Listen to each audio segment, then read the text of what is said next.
Good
evening, folks, and welcome to the stream. Tonight we're going to be continuing our playthrough of the Ace Attorney Trilogy. Last time we played, we finished up the first game of the trilogy. So we're going to see how far we can get into the second one tonight. Now, before we go any further, though, let's check in with the kitties. Top center, we have Weasley up there, snoozing on one of the heating pads. Then we have Sky in top right, all fluffy loafed up. Sky is a very puffy cat as far as his fur, you can see.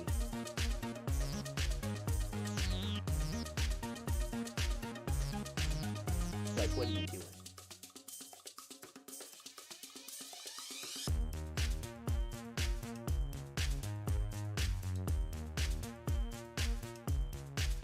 But there's at least a good, inch or so of fluff before his body. Over on the table on the right here, we have Rorschach. He's just chilling out, toasting a bit. Ember has just passed underneath him. And then bottom right, we have Sammy. She's watching one of the entrances. There have been a couple of strangers to her passing nearby enough that she can hear them. She is extra leery about strangers.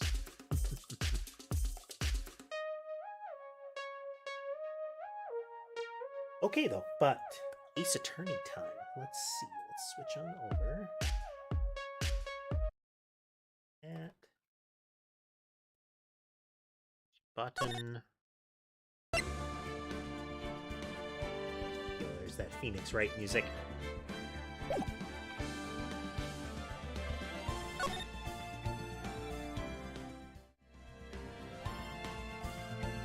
So, like I said last time, we got the camera on Sky here. Last time we got through Ace Attorney, and today, just double check here. Yeah, it is Ace Attorney, then Justice for All, then Trials and Tribulations. So, Justice for All next.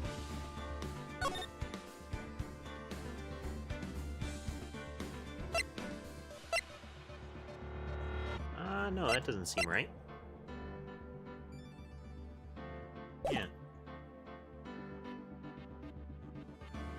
Justice for All? Was that the first one, or?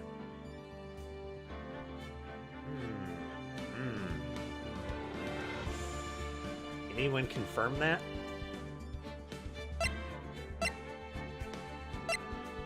Because it seems like we just did Justice for All. Did I play it out of order?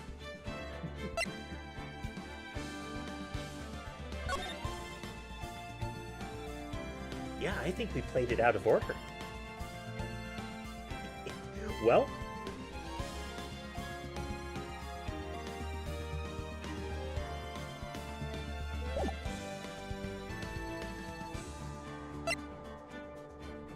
is it Trials and Tribulations and then Ace Attorney? I think it was, yeah, I think it's Ace Attorney first.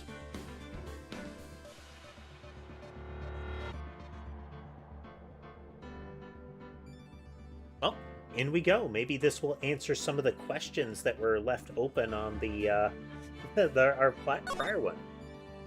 And it is called The First Turnabout. Weird. Well, here we go. Gasp and such. Yon bloody statue.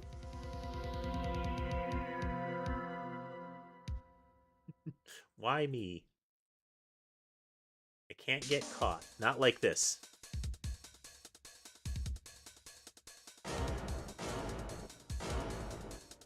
Got to pin this on someone else. Someone like him. Guess we're being told what actually happened up front this time.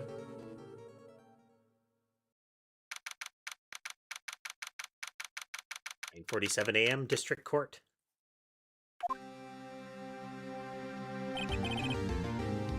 Boy, am I nervous.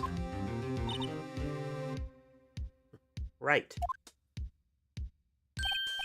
Ah, okay. So we've got actual Mia here, not, you know, the spirit of Mia. Hiya, Chief. Ooh, I'm glad I made it on time. Well, I have to say, Phoenix, I'm impressed. Not everyone takes on a murder trial right off the bat like this. It says a lot about you and your client as well. Thanks. Actually, it's because I owe him a favor. A favor? You mean you knew the defendant before this case? Yes. Actually, I kind of owe my current job to him. He's one of the reasons I became an attorney. Well, that's news to me. I want to help him out any way I can. I just really want to help him. I owe him that much. It's over. My life, everything, it's all over. In a parenthetical, so... Is this, like, the projected thoughts of somebody? Because it seems like they can hear it. Is that your client screaming over there? Yeah, it's him. Death. Despair. I'm gonna do it. I'm gonna die. Sounds like he wants to die. Yeah. Nick. Hey there, Larry. For those not made aware by this, this is Larry Butts. With a Z. Like, the only other time I can recall that name being used is one of the main characters of Final Fantasy V.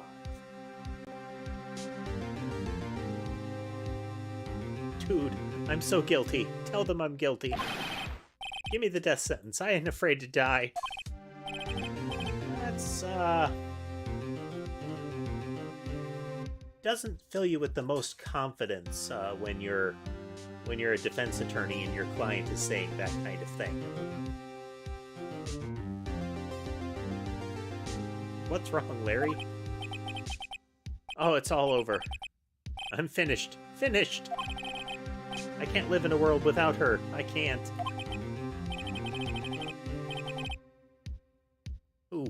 Who took her away from me, Nick? Who did this? Oh, Nick, you gotta tell me, who took my baby away? The person responsible for your girlfriend's death? Newspapers say it was you.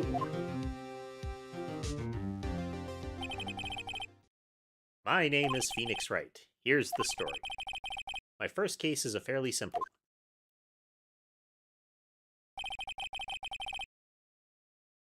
We're already much gorier than the prior game right out the gate.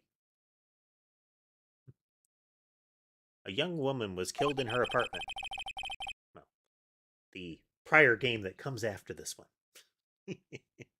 The guy they arrested was the unlucky sap dating her. Larry Butts. My best friend since grade school. Yeah, this is not a man that had a good time in grade school. Not with a name like Larry Butts.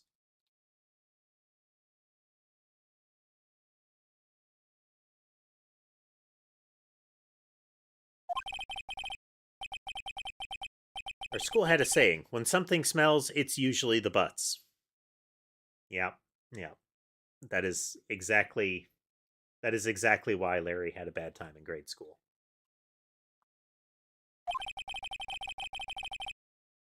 In 23 years I've known him, and it's usually been true. He has a knack for getting himself in trouble. One thing I can say, though, it's usually not his fault. He just has terrible luck. But I know better than anyone that he's a good guy at heart. And I owe him one, which is why I took the case, to clear his name. And that's just what I'm going to do.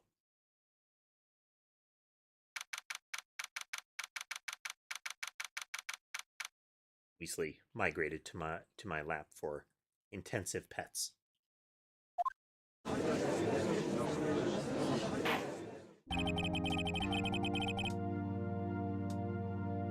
Court is now in session for the trial of Mr. Larry Butts. Oh, intro lawyer is still intro lawyer. The prosecution is ready, Your Honor.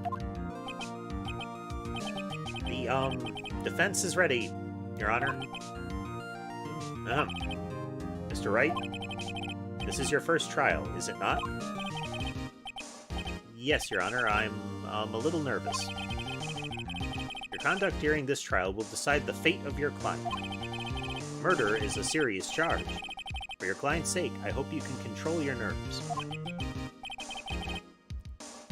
Thank you, Your Honor. No pressure. Mr. Wright, given the circumstances, I think we should have a test to ascertain your readiness. Yes, Your Honor, I am prepared for the tutorial.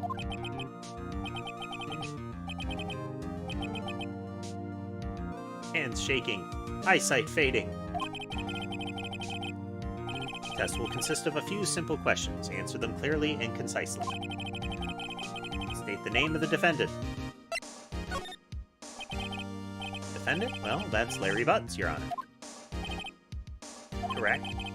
Just keep your wits about you and you'll do fine. Next question.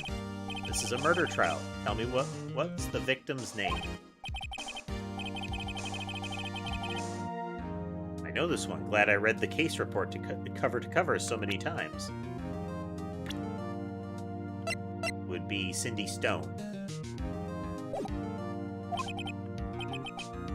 Wait. Uh-oh. I forgot. I'm drawing a total blank. Absolutely sure you're up to this? Mia looks a little bit horrified. You don't even know the victim's name? Oh, the victim. Of course I know the victim's name. Mia does not seem convinced. That is a look of intense doubt.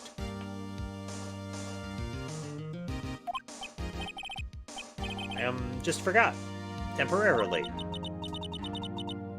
I think I feel a migraine coming on. Look, the victim's name is listed in the court record. Just press tab to check it at any time, okay? Remember to check it often. Do it for me, please. I'm begging you. You're making me look so bad right now.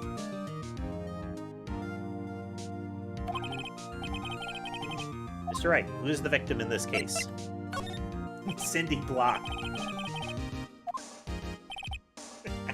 It would have been better if it was Cindy Block.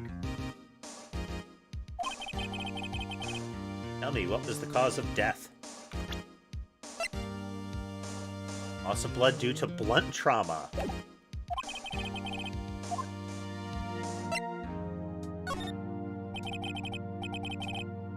Struck once by a blunt object. Correct. You've answered all of my questions. I see no reason why we shouldn't proceed. And there are a lot of lawsuits today where if you actually required some of the lawyers to list out basic reasoning like this, they wouldn't get very far. Thanks, Your Honor, because I don't feel relaxed, that's for sure. Well then. First, a question for the prosecution.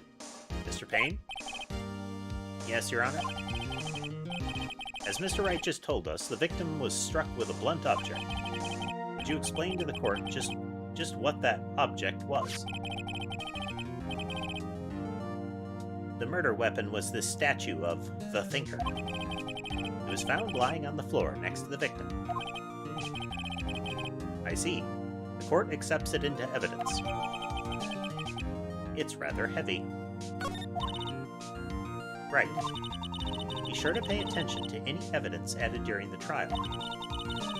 That evidence is the only ammunition you have in court.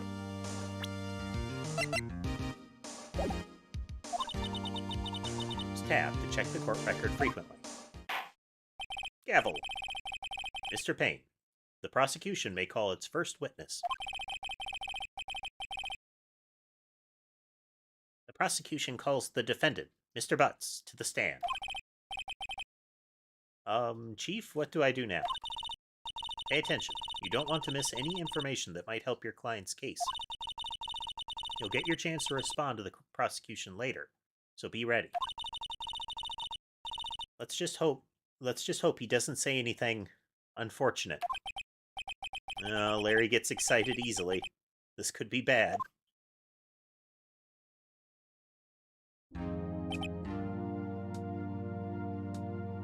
Ahem. Man, did you see that facial tick on Larry there for a moment? Mr. Butts, is it not true that the victim had recently dumped you? Hey, watch it, buddy. We were great together. We were Romeo and Juliet. Cleopatra and Mark Antony. Didn't they all die? Maybe not the best imagery to invoke here at the murder trial.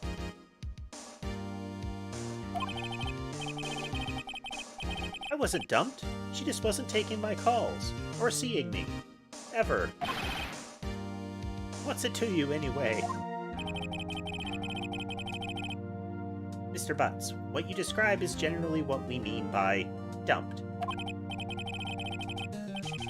In fact, she had completely abandoned you and was seeing other men. She had just returned from overseas with one of them the day before the murder. What do you mean, one of them? Lies! All of it lies! I don't believe a word of it. Your Honor, the victim's passport. According to this, she was in Paris until the day before she died. The victim apparently arrived home from Paris on 7:30 the day before the murder. Indeed, she appears to have returned the day before the murder. Dude, no way. The victim was a model, but did not have a large income. It appears she had several sugar daddies. I feel like they should have given the sprite a finger quotes animation for this.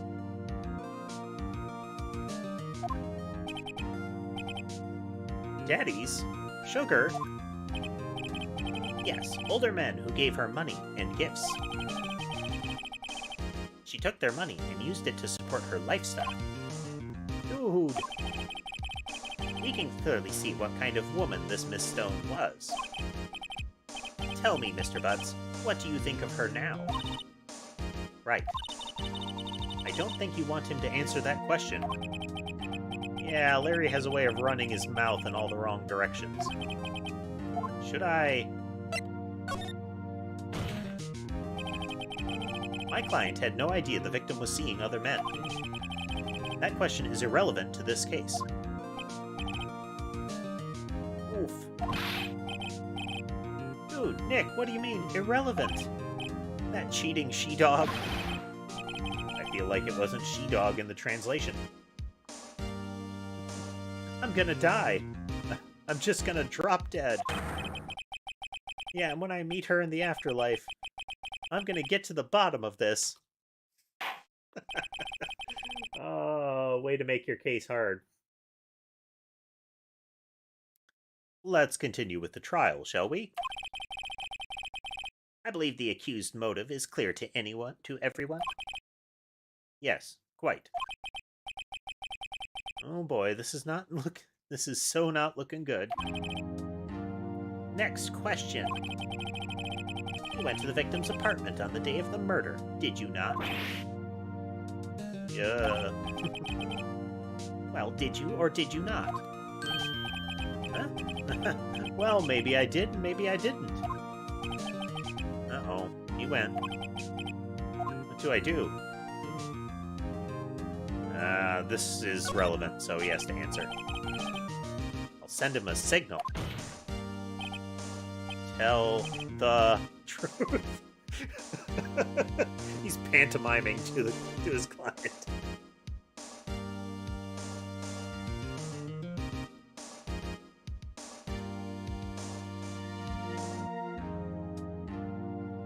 Yeah, I can't imagine that it was a complimentary term that they changed to that.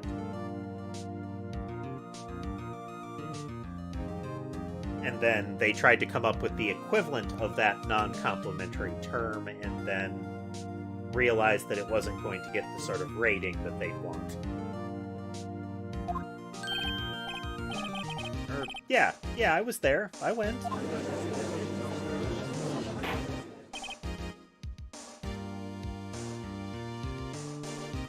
Order.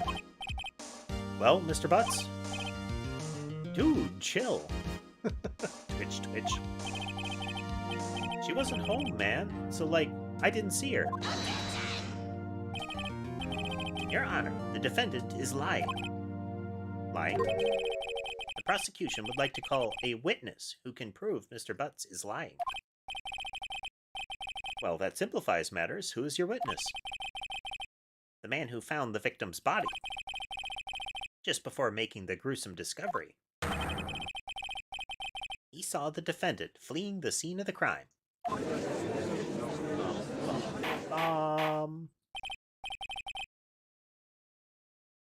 Gavel, gavel. Order in the court.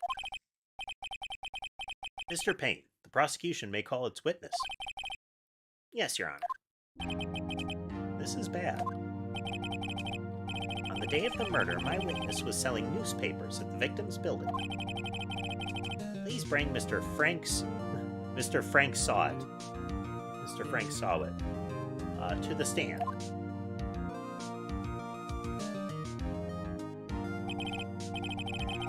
Mr. Solid, you sell newspaper subscriptions, is that correct? Oh yes, newspapers, yes. Mr. Solid, you may proceed with your testimony. Please tell the court what you saw on the day of the murder.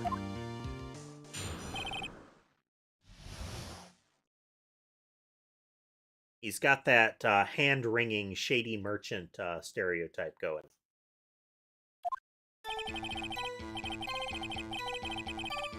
I was going door to door selling subscriptions when I saw a man fleeing an apartment.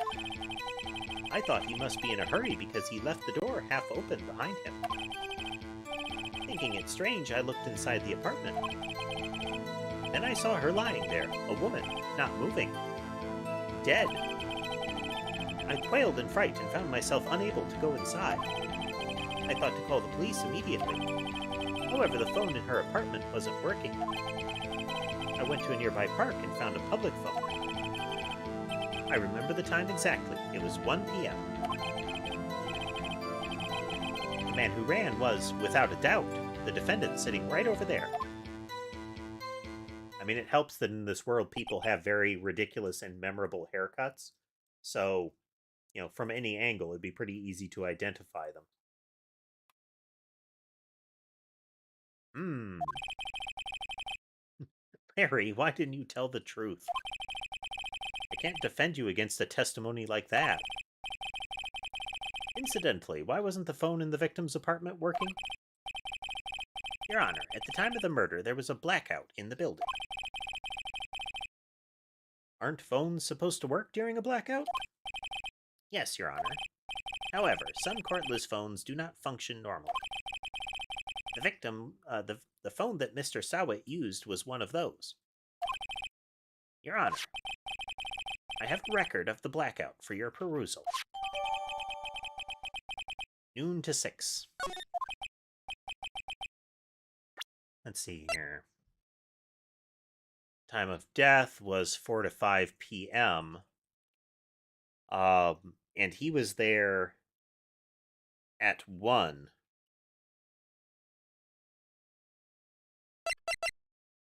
And it was noon to 6, so the power was out during that time period. Yes, Your Honor. You may begin your cross-examination. Cross what now, Your Honor? All right, Phoenix, this is it. The real deal. What exactly am I supposed to do? Why, you exposed the lies in the testimony the witness just gave. Lies? What? He was lying? Your client is innocent, right? Then that witness must have lied in his testimony. Or is your client really guilty? How do I prove he's not? You hold the key. It's in the evidence. Compare the witness's testimony to the evidence at hand. There's bound to be a contradiction in there. First, find contradictions between the court record and the witness's testimony. Then, once you've found the contradicting evidence, present it and rub it in the witness's face like a naughty puppy.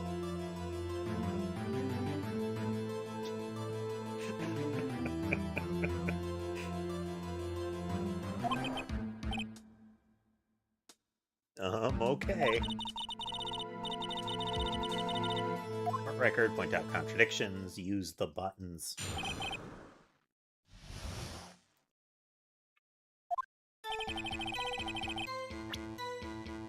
Do as we are wont to do and plonk down saves. Door to door. Isn't a man leaving an apartment a common sight? I find it odd you would take notice of him. I don't know. He just seems strange to me, that's all. Like he was mad and yet frightened at the same time. Just like a criminal fleeing the scene of a crime. The defense requests the witness refrain from conjecture. Of course, what the witness means is that the man he saw looked suspicious. So what happened next? The most disturbing thing about this man is that he is able to keep his face perfectly forward while he's kind of shimmying in place like that. That takes talent. That's like one of those balancing hooks on your head kind of perfect muscle control kind of things. Must be in a hurry. Half open. Yes. The door was open halfway. Yes. I watched for a moment, but no one came to close the door. That's odd in a big city like this, I thought. I see. And what happened next? I looked inside the apartment. What gave you the idea to do that? Well, the door was half open, you see. Isn't it only human to want to peek? We climb mountains because they're there. It's the same thing. You know, climbing mountains, exploring forests, traveling the seas, peeking into people's private property to see what's going on. Truer words have never been spoken. Anyone would look inside. Why did Payne cut him off so quickly?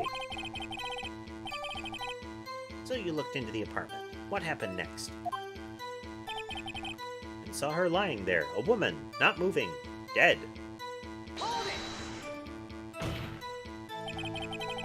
Are you sure she was dead? Well, no, I guess I wasn't. But she wasn't moving at all, and there was blood everywhere. Guess that would look fatal to anyone. Very well, what happened next? I quailed in fright and found myself unable to go inside. So, you didn't touch anything in the apartment? Yes, I mean no, nothing. Okay, what happened next? I thought to call the police immediately. You thought to call the police? Does that mean you didn't actually call them? Please, listen to the rest of the testimony. You thought to call the police. What happened next? However, the phone in her apartment wasn't working. The phone in her apartment wasn't working? Yes, I mean, no, it wasn't. Right. But you said you didn't go into the apartment. Or did you? Oh, that. I can explain that. There was a cordless phone on a shelf in the entryway. I reached inside and tried using that to call. And that phone wasn't working, correct? What happened next? To a nearby park. Why use a public phone? Well, you see, I don't have a cell phone. And being the middle of the afternoon, there was no answer at the nearby apartments. Ah, right. What time did you call again? I remember the time exactly. It was 1 p.m. It's the first problem. 1 p.m. Are you certain? Yes, absolutely. He seems really confident. 1 p.m.? Right, doesn't that sound strange to you? Present some evidence to contradict him.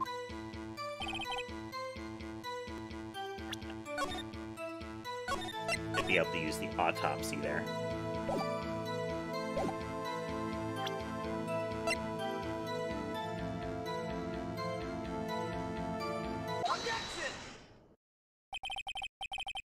You found the body at 1 p.m. You're sure? Yes, it was 1 p.m. for certain. Frankly, I find that hard to believe. Your statement directly contradicts the autopsy report. The autopsy notes the time of death at sometime after 4 p.m. There was no body to find at 1 p.m.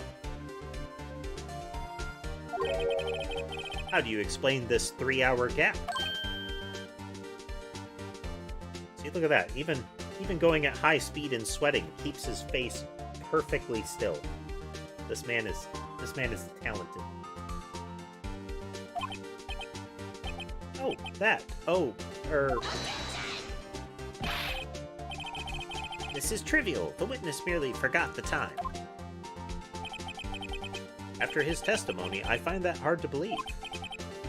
Mr. Saw it. Why were you so certain that you found the body at 1 p.m.? Gee, that's a really good question. Great job, Wright. Way to put him on the spot. That's all you have to do. Point out contradictions. Lies always beget more lies. See through one, and their whole story falls apart. Wait, I remember now. Would you care to give your testimony again?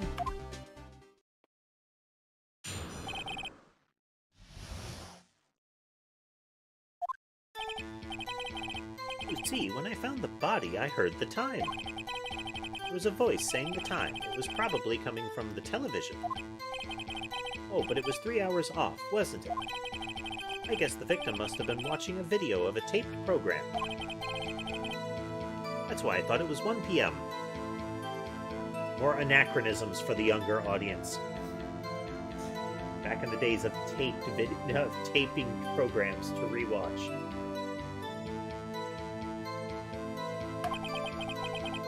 Terribly sorry about the misunderstanding.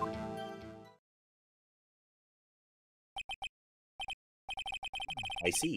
You heard a voice saying the time on a taped program. Mr. Wright, you may cross-examine the witness. Right. You know what to do. Well, this one should be very easy.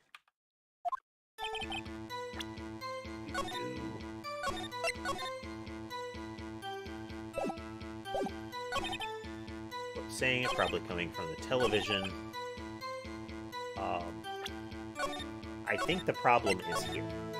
And I may be getting ahead of myself because I'm not pressing for other questions, but there's a blackout record. It couldn't have been coming from the TV. Objection! Hold it right there. The prosecution has said there was a blackout at the time of the discovery. And this record proves it. You couldn't have heard a television or a video.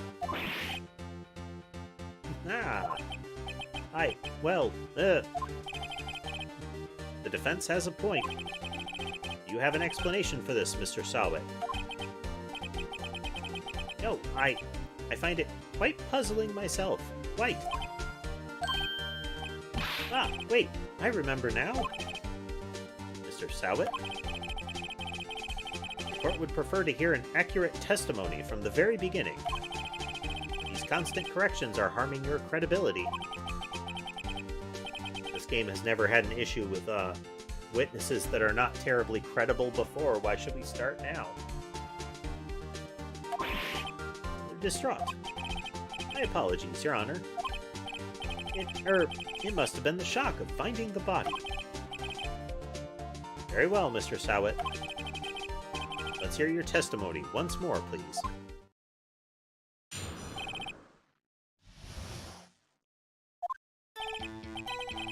Actually, I didn't hear the time. I saw it. There was a table clock in the apartment, wasn't there? Yeah, the murder weapon. The killer used it to hit the victim. That must have been what I saw.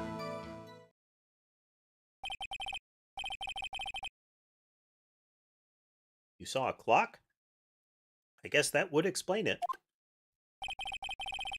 The defense may cross-examine the witness. Gladly.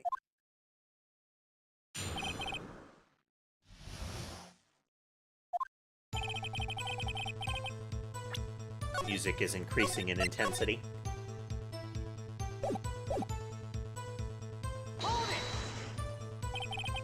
That strikes me as a very suspicious mistake. Yes, I can see how you'd be a little doubtful. I'm really sorry, I only just remembered the table clock. A table clock? There was a table clock in the apartment. A table clock. Was there a clock at the scene? This is the first I've heard of it. Yeah, the murder weapon. The murder weapon? Yes, the table clock that was used as a weapon. That's what I just said. Did you doze off in the middle of my testimony or something? Something's fishy here. Must have been what I saw. Let's take a look here.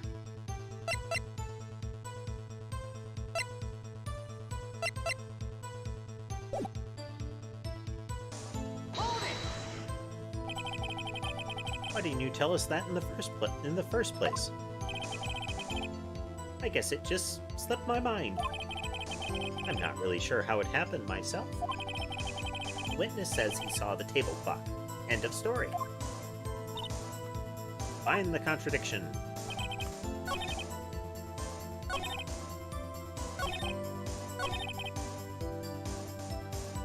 I'm gonna try here and present the murder weapon because the murder weapon isn't listed as a clock.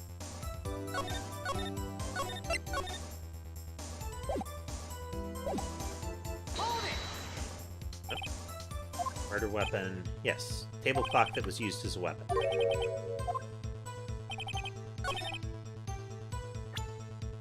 Objection! Wait just a moment. The murder weapon wasn't a clock. It was this statue.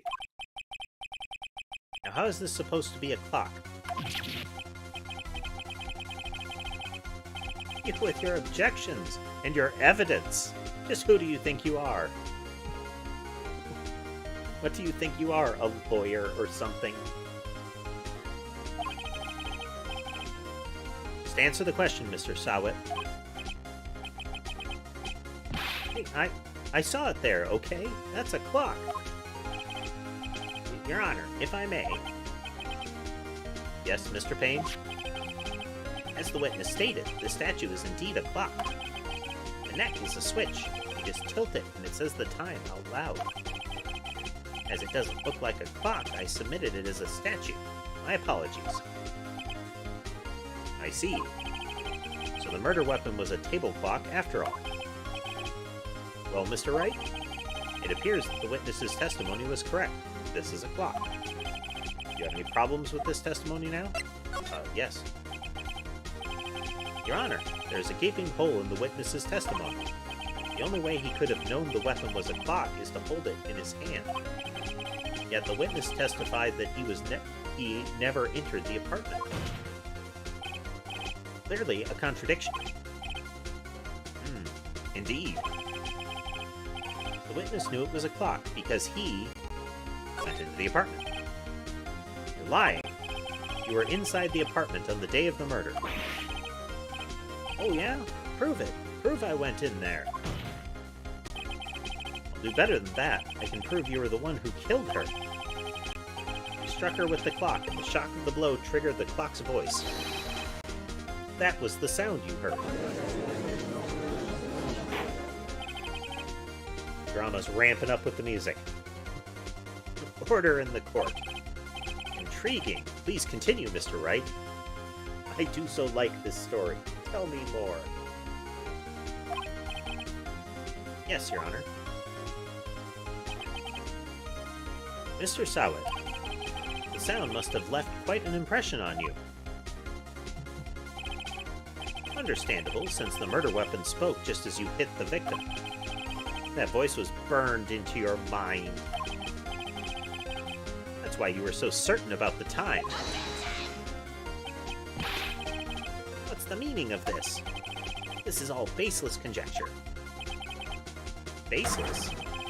Just look at the witness's face. Would the witness care to elaborate? Did you strike the victim with the clock? That day, I never... Look, the clock. I heard. No, I saw. Toupee toss. Wow. That's kind of a power move, you know? Shut up. I hate you. It was him, I tell you. I saw him. He killed her, and he should burn. Burn! Give him death. He's gotten pretty intense suddenly. Order in the court, I say. Your Honor, a moment, please. There isn't a shred of evidence supporting the defense's claim. Mr. Wright, Your Honor, you claim the sound the witness heard came from the clock.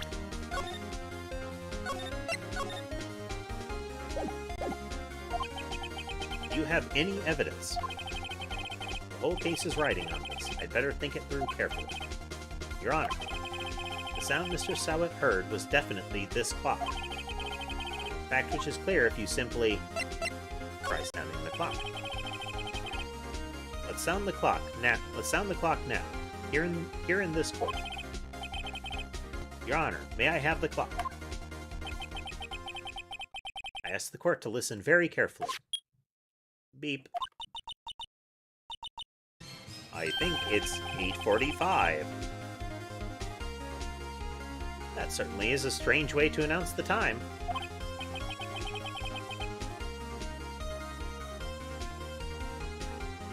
Well, he is the thinker, after all. So we've heard the clock. What are your conclusions, Mr. Wright? Mr. Payne, can you tell me what time it is now? It's 11:25. Ah! As you can see, this clock is exactly 3 hours slow. Precisely the discrepancy between what Mr. Sowett heard and the actual time of death.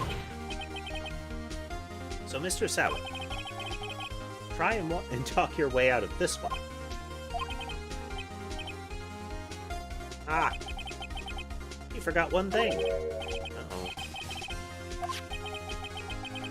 Well, it may seem like that clock is running 3 hours slow. It proves nothing.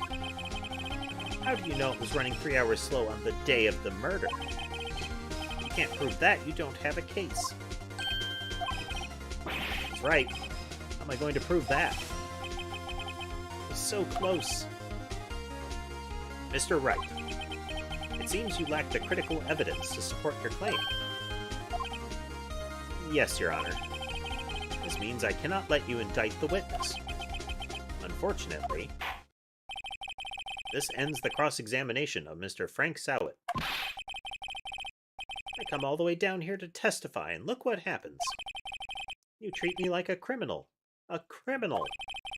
You lawyers are all slime. I almost had him.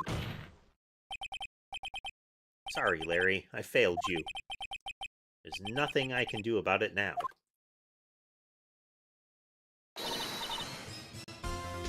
Not so fast, Mr. Sowett.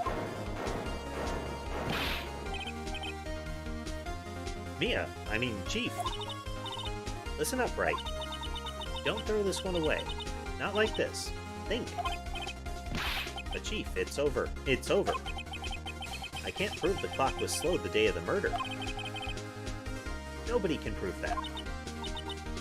Well, yes. But that doesn't mean you can't still win. Try thinking outside of the box. Don't waste time doubting the facts. Assume the clock was 3 hours slow, and think through it. Ask yourself, why was the clock 3 hours slow? Figure out the reason, and you'll have your proof. Right? Right?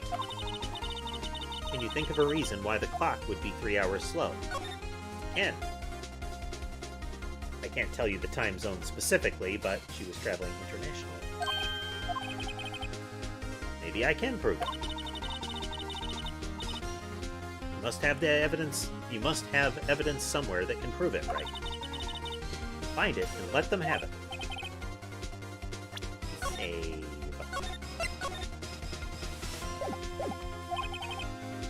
You say the clock was already running slow on the day of the murder. Have you found evidence to support this claim? Of course. There's a piece of evidence in the court record that can prove my claim beyond a doubt. Ah, tough words. Let's see you pull this one off. Let's see this evidence that proves why the clock was running slow.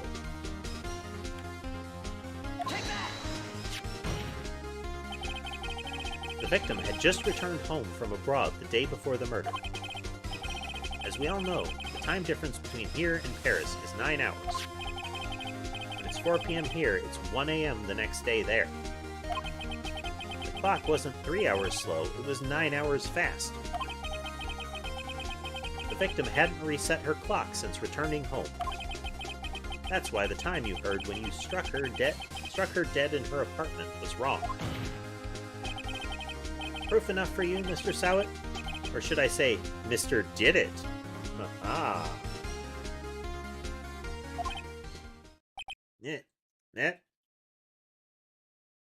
Oh, well. We killed him. Whoops. Order, I say.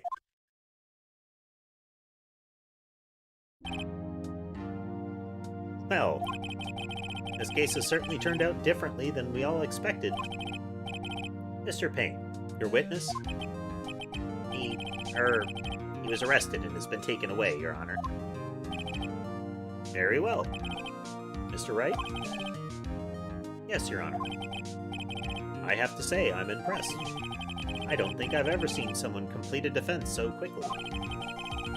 Find the true culprit at the same time. And execute him for us. It was really convenient. Thank you, Your Honor. At this point, this is only a formality, but this court finds the defendant, Mr. Larry Butts, not guilty.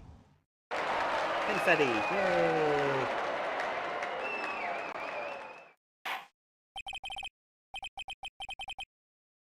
And with that, this court is adjourned.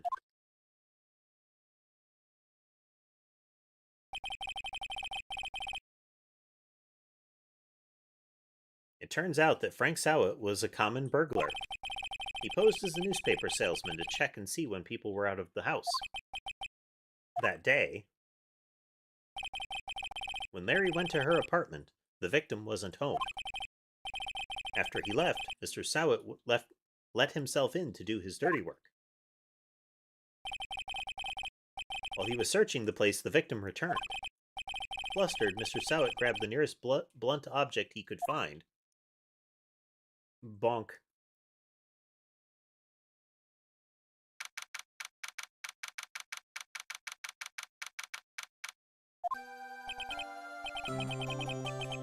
Still can't believe we won. Right, good job in there. Congratulations. Thanks, Chief, I owe it all to you. Not at all, not at all. You fought your own battles in there. I just had to remind you of the most basic things about being a defense attorney. It's been a while since I've seen a trial end on such a satisfying note. Never seen the Chief looking this happy. If she's this glad, I imagine how Larry must feel. My life is over. Larry, you're supposed to be happy. What's wrong now? Aw, Nick. Don't worry about me. I'll be dead and gone soon. Good, wait. No, I mean, bad. Bad, bad, bad. Larry, you're innocent. The case is closed. But my Cindy Windy's gone, man. Gone forever. Larry, she was... Never mind. Congratulations, Harry. Harry? Yes, you. I can practically see the headlines now.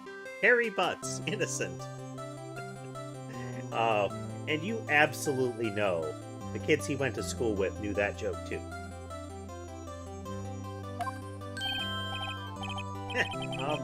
Thanks. I really owe you one. I won't forget this, ever. Let's celebrate. Dinner, movie, my treat.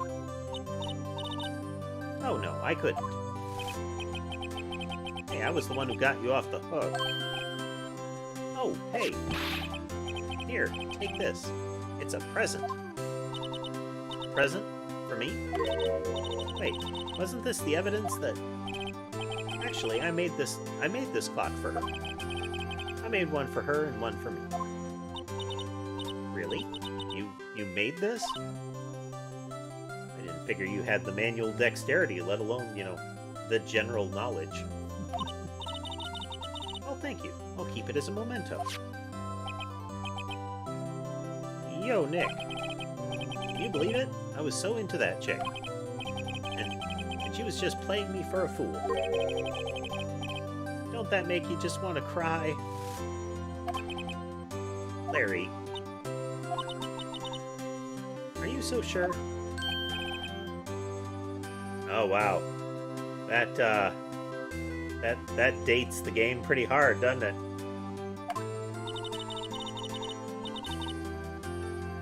I think she thought quite a lot of you, in her own way. Nah, you don't gotta sympathize with me. It's okay. Oh, I'm not just sympathizing. Really. Isn't that right? Right? Don't you have something to show your friend? Let's see if we can guess correctly this time,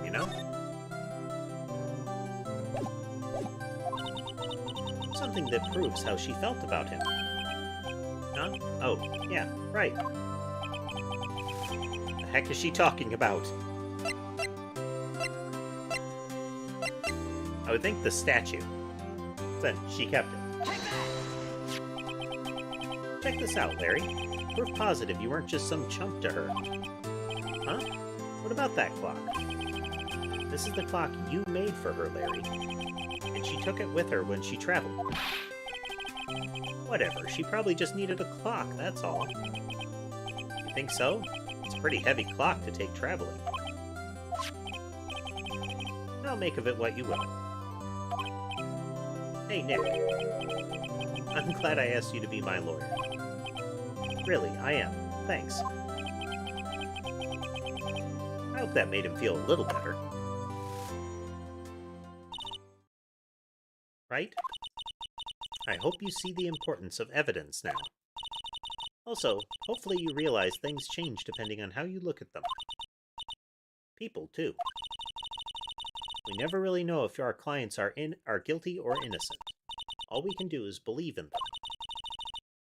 And in order to believe in them, you have to believe in yourself. Right. Listen, learn, grow strong. What was the Heideling quote? Like, hear, feel, think, or something like that?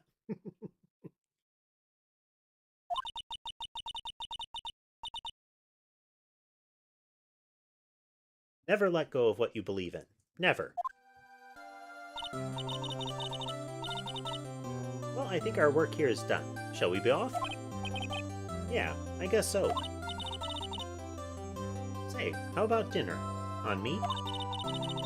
We'll drink a toast to innocent butts. They are gonna ride that joke into the ground.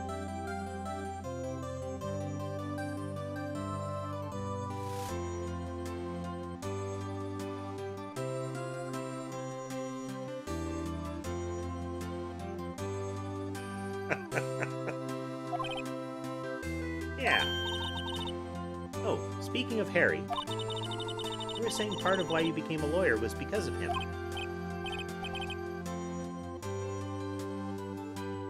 Yeah, part at least. You'll have to tell me more about it sometime. Maybe over drinks. And so my first trial came to a close. Larry slapped me on the back and said, "Gee, Nick, it's good to have friends." But I'm pretty sure he's not going to pay us. Unless you count the clock he gave me.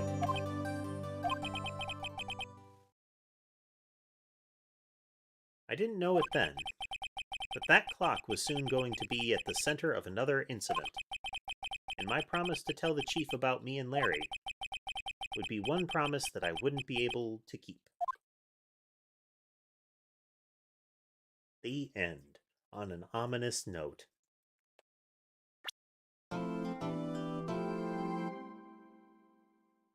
Well, those are some fancy-looking people.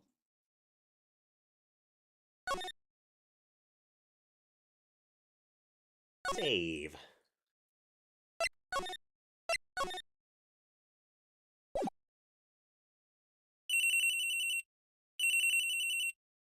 Ring, ring, ring, ring. Beep. Hello, this is Maya. Hey, Maya, it's me. Mia, what's up? You haven't called in a while. Sorry, I've been so busy. How have you been? Well, lonely, and it's all your fault. Nah, I'm just teasing. I've been great. Finally getting used to having my own place. That's good to hear. Actually, I'm calling because I have a favor to ask. I know. You want me to hold evidence for you. Sharp as always. There's a lot of buzz about the upcoming trial. I just don't feel safe keeping the evidence here. I gotcha. So what is it this time? It's a clock. A clock? Yeah, it's made to look like that statue, the Thinker, and it tells you the time. I thought you might like it. You always like toys. Hey, I'm not a little girl anymore, sis. Now, you know I'm only teasing. I should probably tell you, the clock isn't talking right now. Huh? It's not working? That's lame. I had to take the clockwork out. Sorry. I put some papers inside it instead. Papers? Is that evidence, then? Well, there's a possibility that it might turn out that way, yes. I think that last line was supposed to be Mia. Can you come by the office tonight, say 9 o'clock, to pick it up? I'll be in a pre-trial meeting until then. Okay, sis, but I expect dinner. Something good. Like burgers. I was told that Maya's fixation on burgers is actually ramen in the Japanese version. I could really go for a good burger. Okay, we'll hit the usual joint. Alright, it's a deal. Okay, sis, see you soon. Yep, I'll be waiting, Maya. Beep. Conversation recorded, September 5th. Good ramen is super fancy. Comparatively, you know? If your primary interaction with ramen is the freeze-dried or cup ramen variety, then, you know, all other ramen is pretty fancy.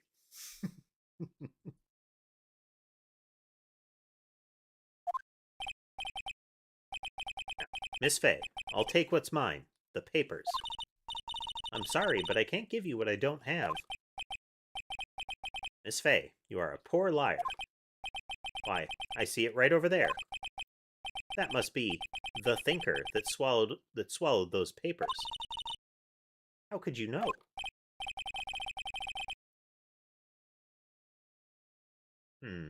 Haven't encountered that word with any frequency. I'd guess cogniferous. You're not cogniferous of my background? Gathering information is my business, you see. I should have been more careful. Oh, my dear Miss Fay, I am so very sorry, but I'm afraid I must ask you for one more thing. Your eternal silence. Farewell, Miss Fay. Gasp, shock.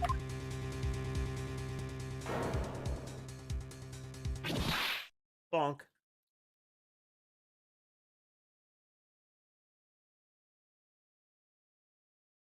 Yes. Only a murderer could possibly have a haircut like that. It indicates a fundamental break in their social interaction capability. Like, if this is a person willing to inflict that haircut on the people and the other people surrounding them, then what else are they willing to do? Uh-oh, I'm late. Oh, that's strange. Guess the chief left without me. She said her sister was coming over, so we should all go out for dinner. What's that smell? Blood. Mia.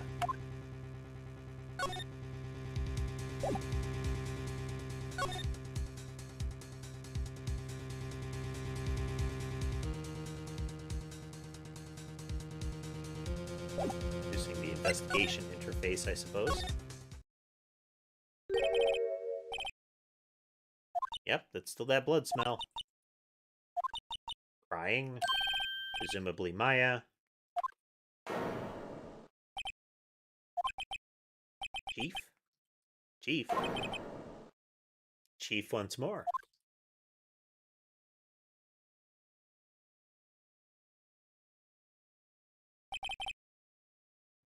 Who are you?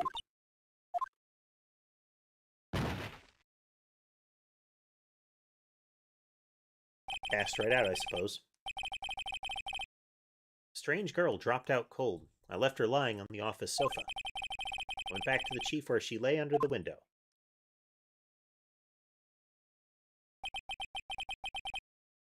Her body was still warm. I could feel it when I held her shoulder. Then, all too quickly, it began to fade. Until finally she was cold.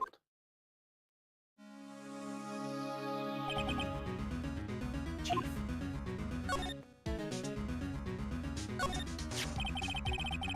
Crusted with dried blood.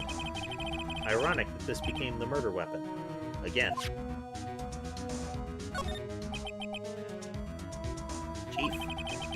It's hard seeing her like this, but if there are any clues here, she was struck on the head with a blunt object. She probably died instantly. The thinker lying next to her must have been the murder weapon.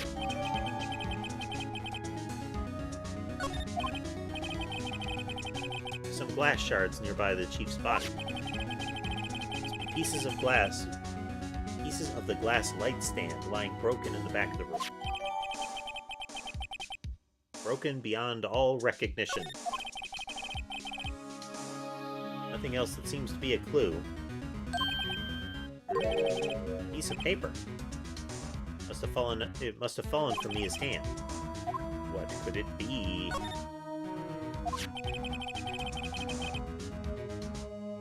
Kind of like the first trial and the last one we played, where the note drawn by the victim will be an important factor.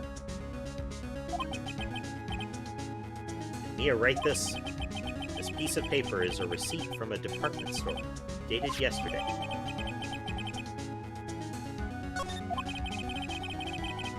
I think that's enough snooping around for now.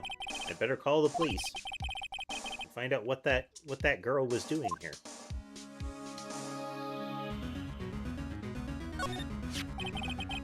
There's glass.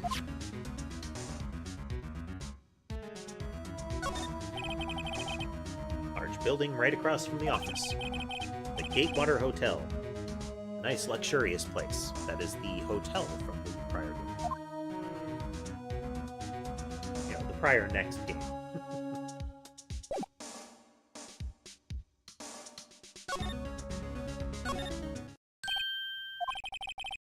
That girl just now. Where'd she go?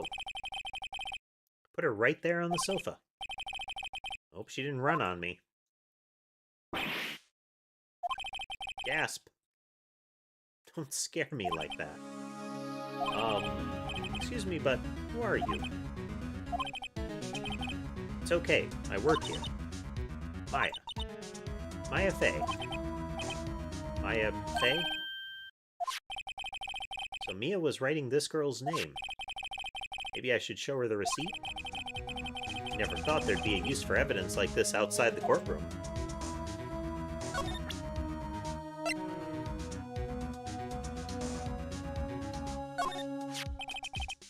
Before Mia died, she wrote a message with her own blood. She wrote it on the back of this receipt. That's my name. Hi. Why would she write my name? Please, just calm down. Why would Sis write my name? Uh-oh. Now I've done it. Better hurry up and call the police.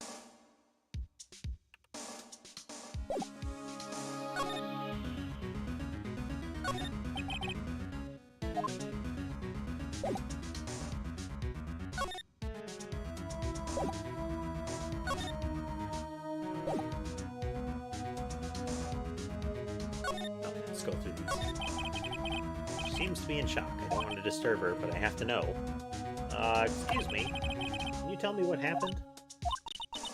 I came in. The room was dark. And Sis... she was already dead. So you're the chief's sister. I'm her younger sister. You were here visiting? This late at night? Yes. She said she wanted me to keep some evidence for her. Evidence? Yes, it was that clock. It was the thinker.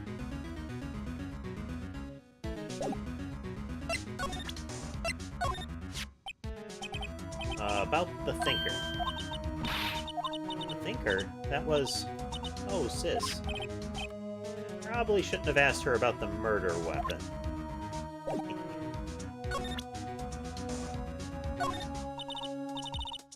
I've seen that before. Attorney's badge.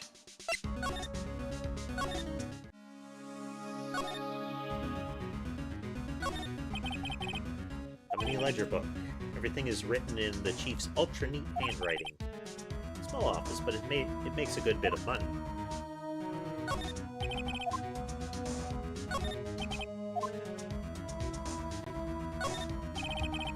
Perfectly normal office desk. The chief had a very particular policy about office decor. Spend big on the stuff the clients use, but keep your own stuff simple. Surprisingly, the chief was never good with machines. About all she used this PC for was email. She picked up this ancient model from a garage sale for practically nothing.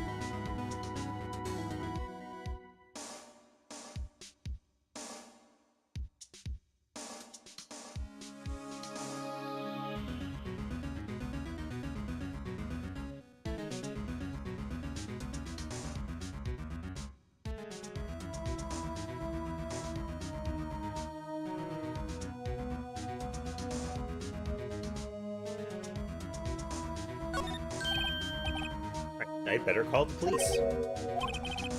That's funny. A few of the screws on the receiver are missing.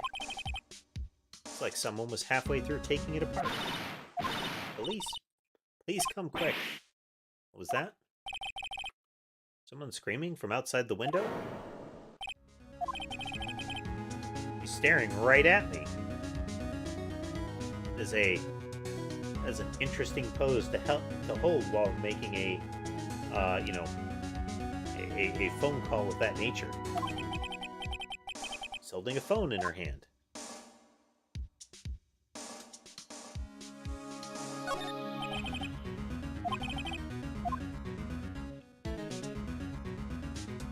Switch scenes.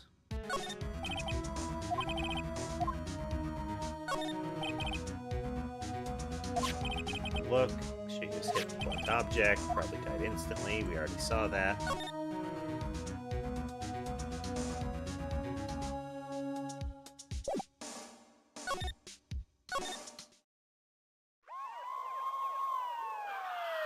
The sound of sirens. Looks like they're coming this way.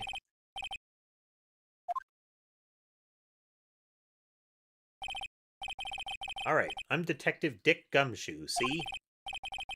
What an odd name. We've received reports from the building across the way, see?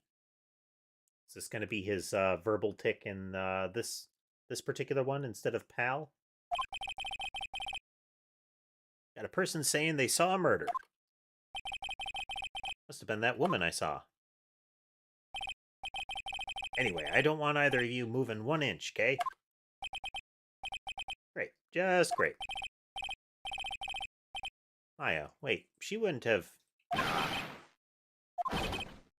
Excuse me. Eek. This word Maya here mean anything to you? That's my name. What? The victim drew this here note in her own blood, see? With her dying breath, she must have wrote down the killer's name. Because that's a thing that really happens. Case closed, you're coming down to the precinct, ma'am.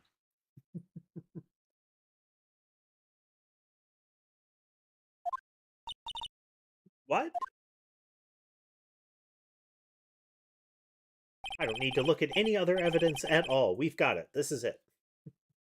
Mia's younger sister, Maya, was arrested on the spot. I was taken in for questioning and didn't get out until the next morning. My eyes were heavy, but I couldn't sleep. I sat around waiting for visiting hours to begin at the detention center. I had to talk to Maya as soon as possible.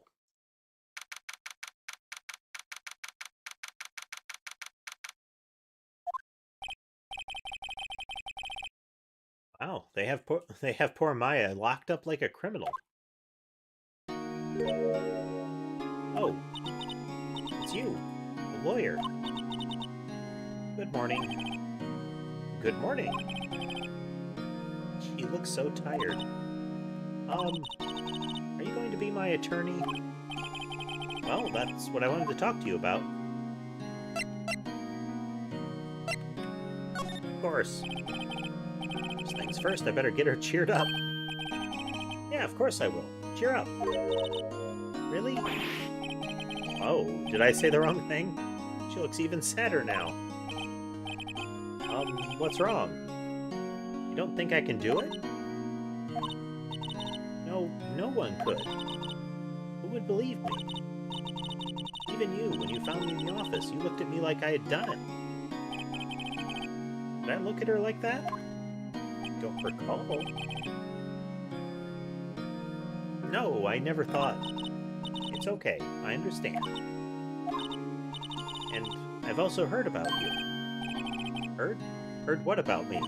What did she say? I was talking to my sister on the phone the other day.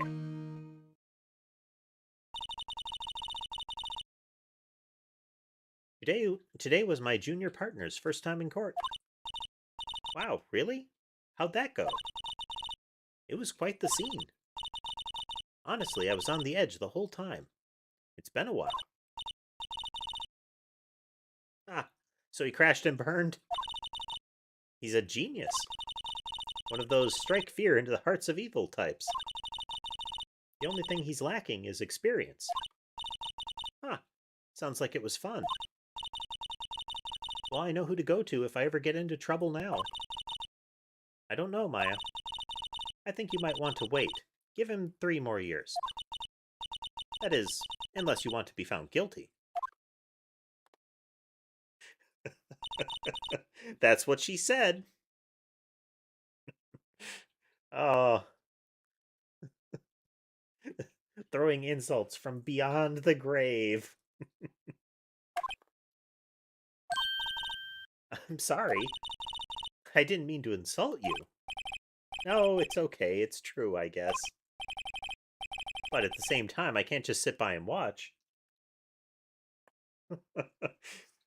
He's so amazing. Oh, you should have seen it. It was great work. But I wouldn't rely on him for quite a while yet, you know. I think of the person who did this to Mia. I know.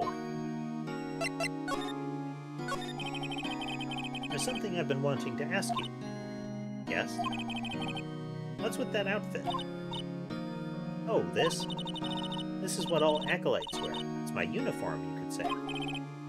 Acolytes? Like people in religious training? Is that what you do?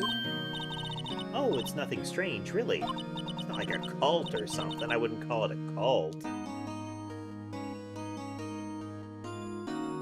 I'm a spirit medium. In training. A spirit medium?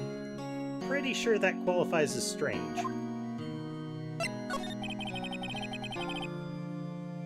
Could you tell me about the day of the murder? Yes. Let's see. That morning, I got a call from my sister.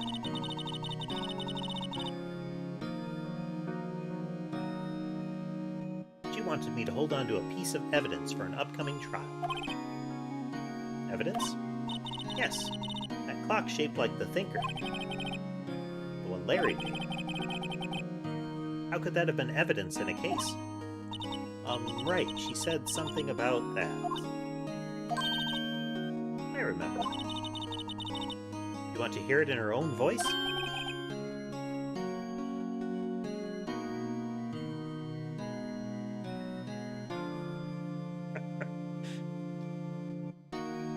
It's that, it doesn't sound like a bad thing until you have to say it out loud, you know?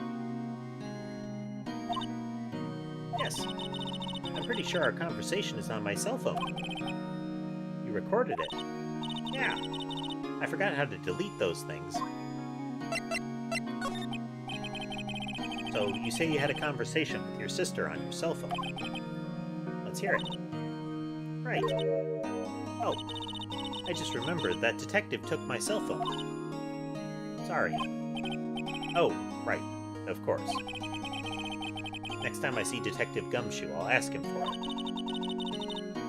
I'll write you a note so you don't forget, okay? Sure, thanks.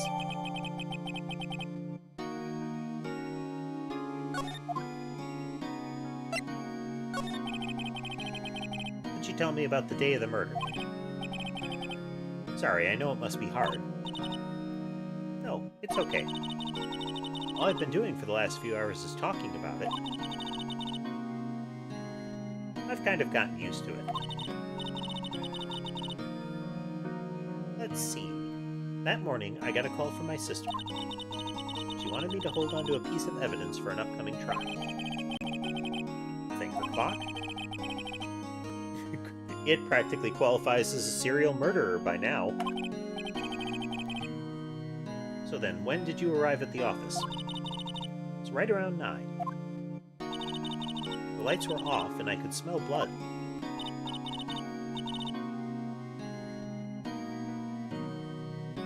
Then I found her, my sister. Thanks, Maya. That's all I need to hear for now. So you're an acolyte, a medium in training. That's right. The Fae family, especially the women, have always been very sensitive to the spirit world. Wait a second, you said the Fae family? So Mia was into this stuff too? Of course. She left the mountain to follow her career, she said. Her powers were first class, too. I had no idea. Wait. What? So you're a real honest-to-goodness spirit medium? With ESP and all that? Yes. In training. Well, can't you contact Mia's spirit, then? We can just ask her who killed her. I'm sorry. I'm still in training. I couldn't do something on that level. Thought that would be too easy. Huh? Something the matter? I was wondering, could I ask you a favor? This is the address of a famous lawyer. My sister gave me this a long time ago. She said if I was ever in trouble, I should call him. And, well, I'm in trouble. Do you think you'd go ask him to represent me? I mean, that's cold, Mia. Phoenix is right here in front of you.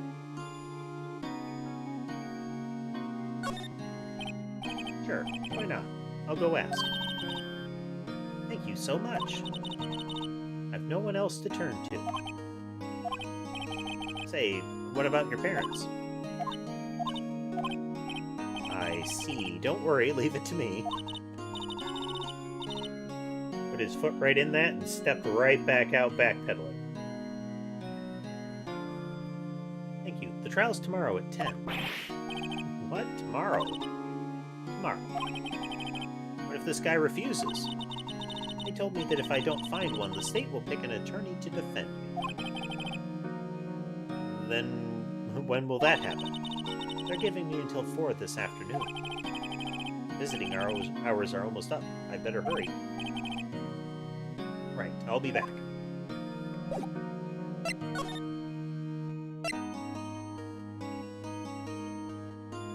Grossberg Law Offices. Fancy. According to the receptionist, the big boss is out. She couldn't say when he'd be back. Must be hard to keep track of everything when you're a famous lawyer. Not to mention run an office like this. So I'll just have to come back later. Painting has been bugging me ever since I stepped in here. The oil paint is so thick it's practically giving me a stuffed nose. I'm sure the price is nothing to sneeze at either, for that matter. Never heard of oil paints described in terms of congestion. Expensive-looking mahogany bookshelves filled with expensive-looking books. Funny, they don't look like they've ever been read. They're probably that sort of fake book you can get for a shelf like that just looks impressive, but they come off in clumps.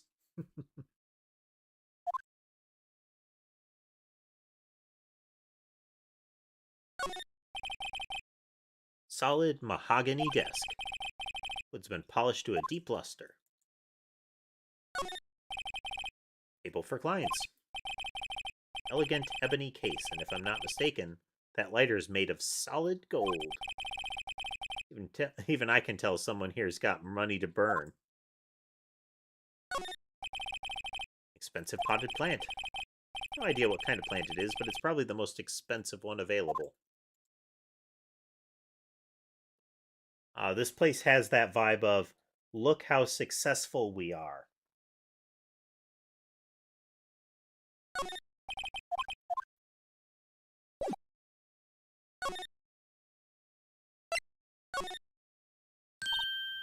Hey, what is it? Did you meet the lawyer? Sorry, I haven't seen him yet. I see. I better go see if I can find this elite lawyer she's talking about. What about your family? I only have my sister. My father died when I was very young. And I don't know where my mother is. You don't know? So she could still be alive? The women in my family have been mediums for generations. They say a lot of spiritual power runs in our blood. About 15 years ago, our family was involved in an incident. There was a man, and he ruined our mother's life. Ruined. After that, she disappeared. Several years after that, my sister announced she would become a lawyer, and she left the mountain. So you lived by yourself? Yes, I've gotten used to it. Oh, also, I had to become independent, or I would lose my powers. Feel bad for her, all by herself up on that mountain. So who was this man who, ruined your mother? About 15 years ago, there was an unusual murder case. It made quite a stir. Everyone was talking about it, apparently. The police were running out of leads, and they were getting desperate. Wait, they didn't use a spirit medium, did they? The police convinced my brother to try to contact the victim. Ow, so what happened?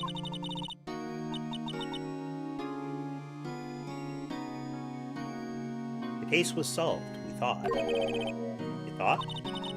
The man my mother helped the police capture was innocent. The police's consultation with the medium had all been carried out in secret, of course. But the man found out about it, and leaked it to the press. He told all the papers that my mother was a fraud, and the media jumped on it big time.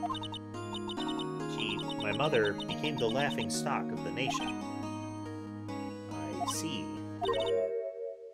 White. Excuse me? White? That was his name. My sister told me. White?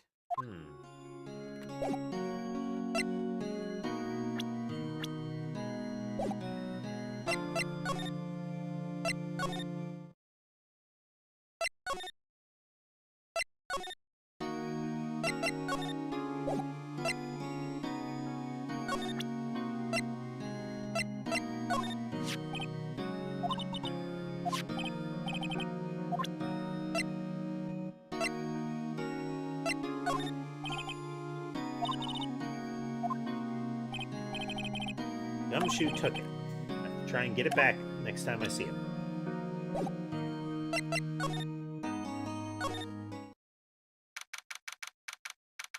Check back at the law offices, see if maybe we've got Gumshoe at the crime scene.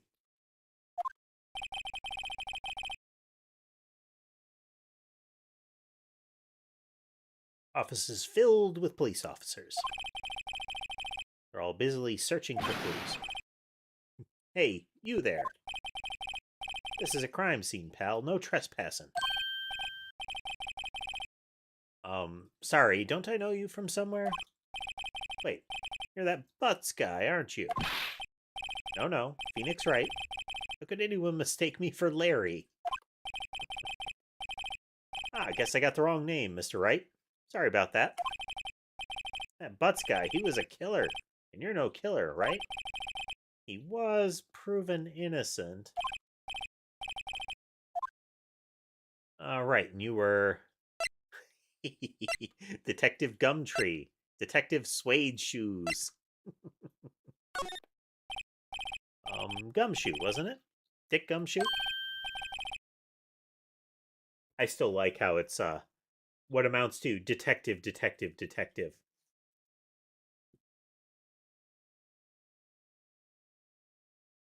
Right, at your service. Hang on, that's Detective Gumshoe to you, pal. Anyway, get the name right. And don't go calling me Dick. Hey, Dick, get over here. Yes, sir. Be right there. You're her lawyer, right, pal? If you got business here, you better do it quick. He thinks I'm his lawyer. Convenient. About Miss Fay, did you do an autopsy? Want to know the results, huh? Now don't you look at me like that, pal. It's no use. She might have been your boss, but that doesn't mean you get any special treatment. Alright, you can see the report, but that's all. Death was instantaneous, but she was able to write a note.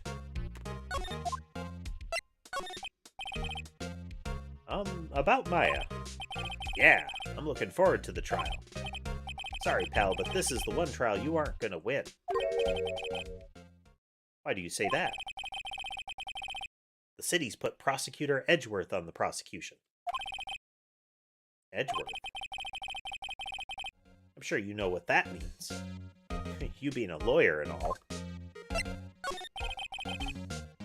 Prosecutor Edgeworth. That's right, pal. Mr. Miles Edgeworth himself. Wait, you do know him, don't you? Of course I do. I have future sight. I know him. He's a feared prosecutor. He doesn't feel pain. He doesn't feel pain. He doesn't feel remorse. He is an unstoppable prosecuting machine. I can empathize.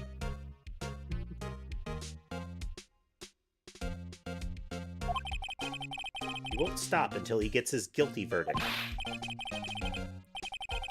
Aw, don't talk about him that way. You make him barely sound human. Still, I'm afraid this pretty much decides the case. So Edgeworth is on this one. He hasn't lost a case since he became prosecutor at an incredibly young age of 20. Of course, there are rumors of back-alley deals and forged evidence. All I know for sure is that Edgeworth hates crime with an almost abnormal passion. Never imagined I'd be facing him so soon.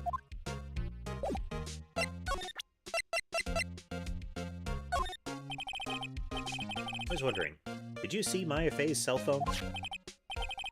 Oh, that? I have that. You think you could give it back? Sure. I mean, wait a second, pal. Tricky lawyer.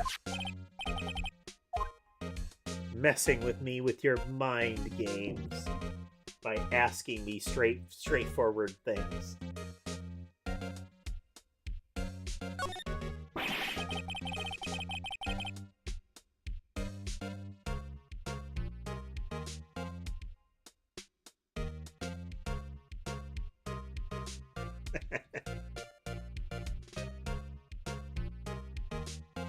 If I tell him why I want it, there's no way he'll give it to me. Something the matter? Oh, no, it's just, you know, detective. Nope, I know nothing, pal. I hear nothing, I see nothing, I know nothing. That cell phone has a lot of numbers on it, like her boyfriend's. Cell phone holds all his little girl's sweetest and spiciest secrets.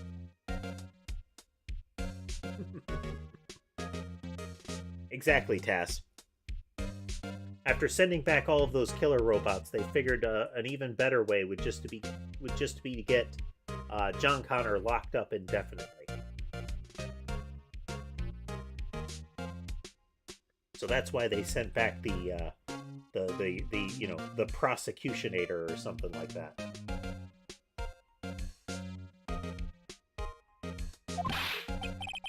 You're trying to confuse me. Sorry, pal. I already checked all the numbers in memory. Impressive. You're quite the detective. Uh-huh. Oh, here. You can have the phone back. There weren't any suspicious call records in there, after all. Seems he didn't notice the recorded conversation.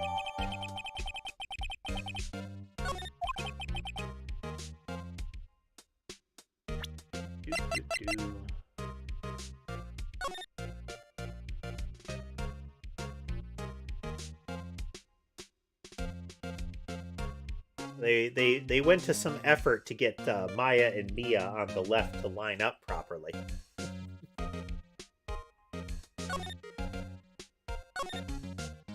So we know the clock isn't working. And we know that there was supposed to be something inside of it.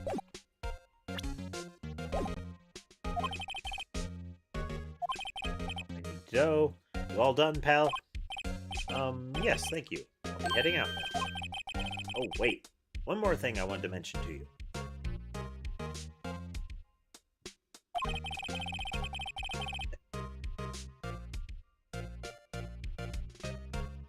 I mean, the prior game was justice for all, so maybe this is justification for all. I don't suppose you're planning on talking to that witness. Anyway, you'd better not. No influencing the witness with your lawyerly ways, pal. So you kind of imagine that he's looking at Phoenix as if he's some sort of Jedi.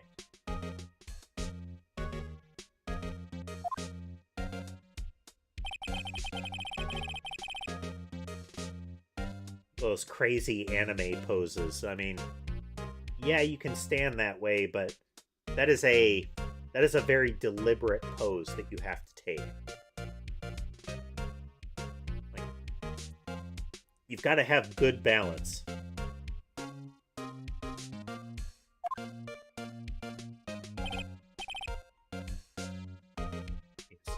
Both in a sense of keeping yourself steady and an equal weight distribution of particular assets. Yeah, Miss April May. Sorry about this, but I can't tell you anything about her. Oh, you just told me her name, Miss May, huh? So you've sent her home already, then? Ah, you're trying your lawyerly tricks on me now. She's not to go outside her room until the trial. So she's still in the hotel across the way. I guess I should know better than to try to get a detective to leak information.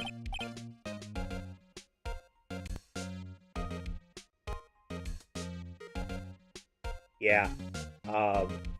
She's the sort of character that you'd expect to, like, gasp at the window and then totter away on high heels only to twist her ankle almost immediately. Got that right, pal.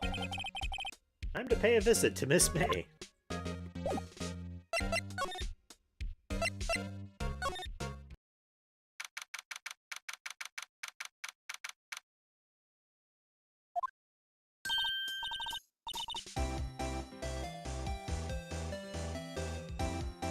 Hello there, handsome. Hi. Smooth, right? Real smooth. You're the lawyer, aren't you? The detective told me. He said, don't say nothing to that lawyer, pal. Hee. Memo to self. Thank Detective Gumshoe for making my job harder. Gee, this is all like something out of a movie. All so exciting, I can hardly contain myself. Let me go freshen up so I can look the part of the beautiful eyewitness. She's even doing the little cat pose with her hands. I pity the lawyer that has to cross-examine this one. Let's snoop around. Screwdriver stuck in this drawer. Wonder what's inside. Let's snoop. Hey! Hey! What are you doing? No touching! Ooh, bad boy. Look at her cheek twitch. You really shouldn't pry around in other people's rooms now. You wouldn't want to make me upset, would you? Upset? I thought she was going to explode for a second there. I wonder what could be inside the drawer.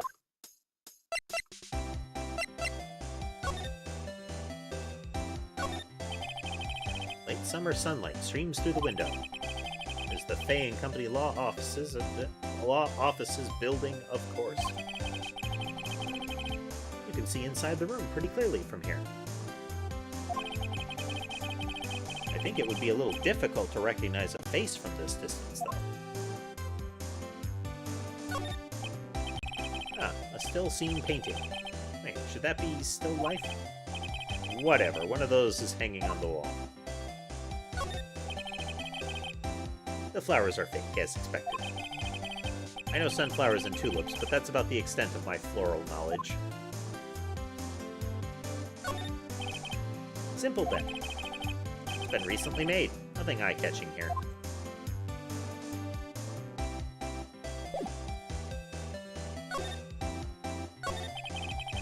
I think you could tell me something.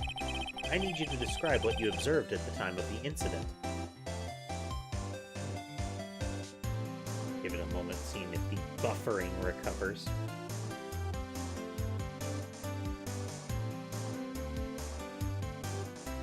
Processing.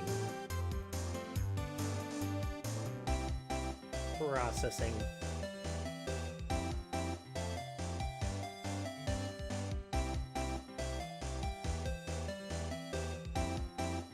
Me? Oh, wow. There's a lot of kbps room suddenly. There we go. There we go. Describe what you observed at the time of the incident.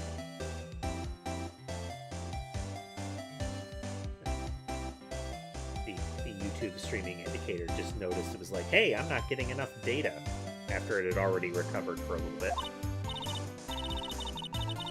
Ooh, observe. Incident. You sound just like a lawyer in the movies. I like a man with a big vocabulary. They actually put that pause in the dialogue. That is not just us having to make the entendre there.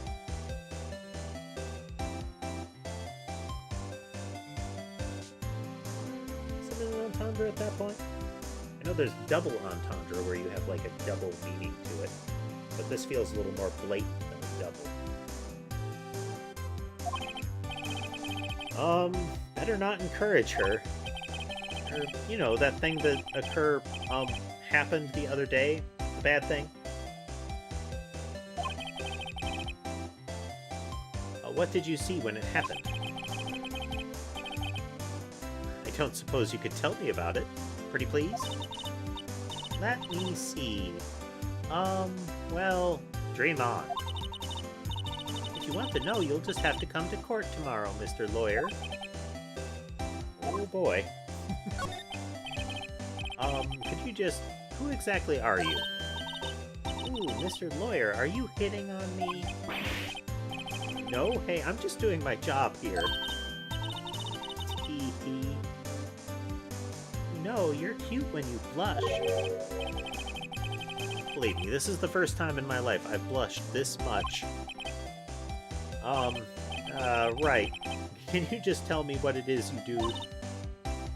Well, no. Tee-hee. And you had your little hopes up, didn't you? Boy.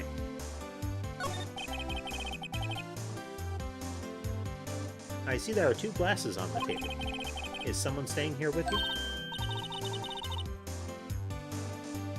Oh, what amazing powers of observation. You must be one of those famous detectives, like on television. Oh, no, not me. I'm just a lawyer. Say, Mr. Big Detective, why don't you go look for clues in the garbage? Miss May doesn't like nosy little lawyers. Oh boy. Well, she's a charmer, isn't she?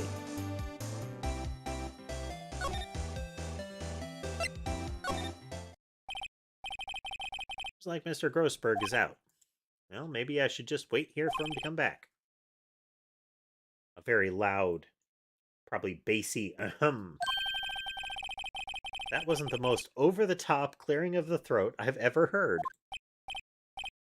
Aha! So you're the one who's been, they say, has been looking for me. Yes, that's me. He looks even grander than I imagined. That badge on your collar. Ah, so you're a lawyer, are you now? He's got the similar... I don't know. Is that supposed to be a button, or are they trying to indicate it's the same little round gold attorney's badge? Yes, well, yes. And what do you want? I'm not particularly busy these days. Please proceed. Not busy? Then how come no one could get in touch with you? Something the matter? You came to see the one and only Marvin Grossberg, did you not? Well, here I am, boy. What do you want? Out with it. Well, sir, actually, it's about Maya Fey. Oh, that's a change of expression really suddenly, isn't it? Ah, yes, Maya Fey. Go on. What a strange reaction. Ah, cha-cha. Huh. I'm really quite busy here, son. I can't go taking cases on a day's notice. No, it's quite impossible. Wait a second. How did you know the trial was tomorrow? Ah, anyway, I'm afraid it's entirely impossible for me to represent her. Sorry, end of discussion. Good day, sir. What's going on? He refused me before I even got a chance to ask him. Do I tell Maya? How can you just refuse like that? Please tell me why you won't take the case. Well, you see, it's just, I'm busy, you see. But the client is Mia Fey's sister. Mia trusted you. She knew her sister would be in good hands. Yes, of course, I know that. However, I'm sorry, but I must refuse. Sorry, goodbye. Said good day, sir. Fine. I don't have time to argue with you anyway. I'll go look elsewhere. Grumble, think not. Huh? Did you say something? I think not, I said. What do you mean? I'm terribly, terribly sorry. But I'm afraid that no lawyer worth their salt will take on this particular case. Terribly sorry, my boy. Why? I cannot say. I beg your pardon, but could you leave now? I've nothing more to discuss with you. What's going on here? How did you know Mia Fey? She worked here a long time ago. Quite the apprentice, that one. Learned my techniques in the blink of an eye. She left one day, quite suddenly. She had a mission, you see. A mission? A mission? Wrong voice.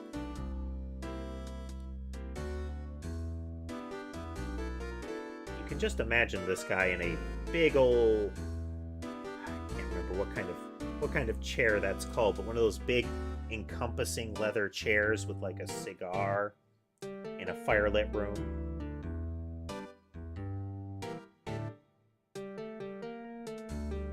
Talking about, exploring already, civilized and populated areas and exploiting them for monies.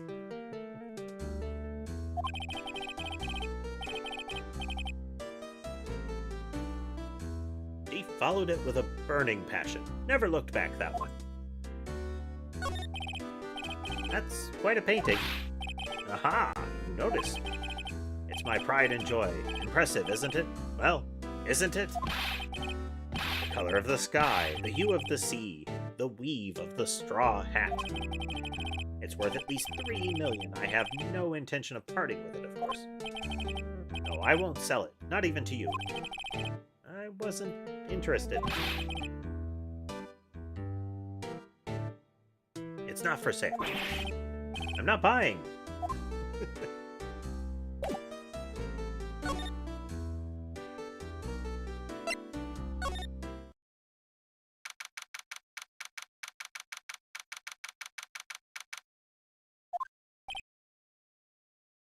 Hiya. Oh, you're back. Did you find the lawyer? Well... Well, see, just be honest. I really don't think you should use that guy. He didn't seem healthy. He was all skin and bones. Or at least he seems to have consumed, somebody of all skin and bones. What really happened? You don't mean he refused to help? I see. I've been abandoned, then. Just a little longer now before the state-appointed lawyer comes, I guess. 4 p.m. Time's up. What should I do? Do I just leave her and go home? No, I don't want to play this game.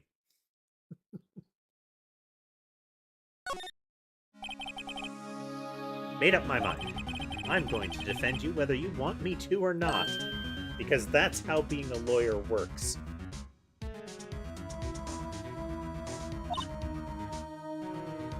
Why? Well...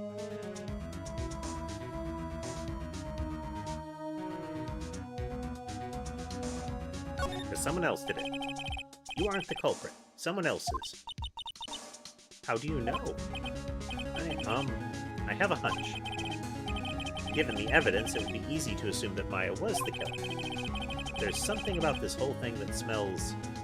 fishy. That witness's strange behavior, was that all an act? And the way that lawyer refused to help out Maya. More than all that, she has no one left to help her.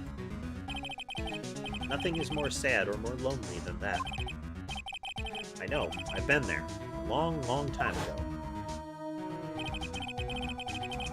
Why did I become a lawyer in the first place? Because someone has to look out for the people who have no one on their side. Maya, I won't abandon you. You can count on me. That's so kind of you. Sniffle.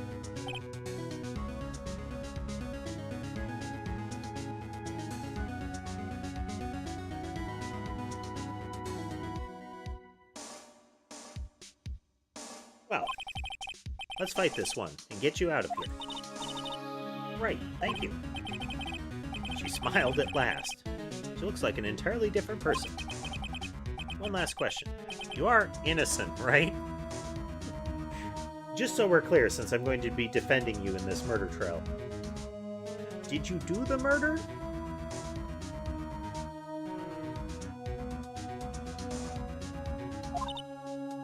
Yes.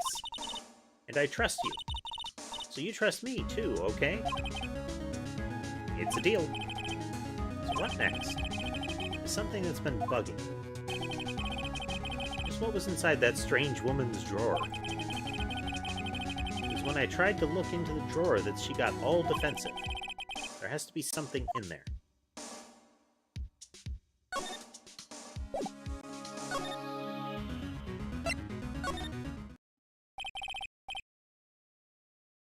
Good afternoon, sir. Excuse me, you are... Ah, I beg your pardon, sir. I'm the bellboy of this establishment, at your service, sir. Oh, right. I've just come up to deliver room service, sir. Do you know anything where... Do you know where Miss May might be? Ah, I believe our guest, Miss May, is currently using the... facilities? If you have no need of anything, I'll be taking my leave. Please, stay as long as you like. Enjoy. Yeah. Wait, no, hey! Why does it seem like every time I come here, I end up embarrassing myself? Wait, now's my chance to snoop around a bit. Ah, I almost forgot. Ah, you came back quick. Might I ask you to inform Miss May that there is a message for her? Please tell her that Mr. White of Bluecore phoned. Oh, right, sure. Mr. White of Bluecore? Where have I heard that name? White. That was his name. My sister told me. White was the name of the guy who ruined Mia and Maya's mother. That's a little bit of consonance there. Could it be a coincidence? Absolutely not. It's kind of soap opera nonsense that this game operates on. Snoop! There's a screwdriver sticking out of that half-open drawer. Now's my chance to see what's inside. Do we have here a wiretap? What would a woman like her be doing with a thing like this? There's definitely something suspicious about this Miss May.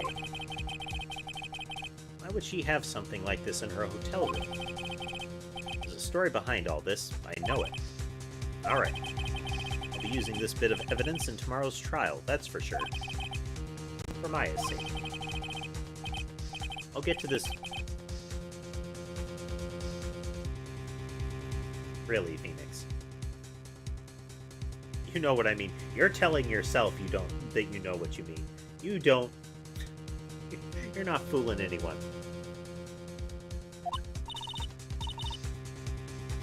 Oh, bellboy. Still there? Uh-oh. Time to scram. I look forward to tangoing with you tomorrow, Miss May. In court. Totally meant in court. The whole time. That's what I meant.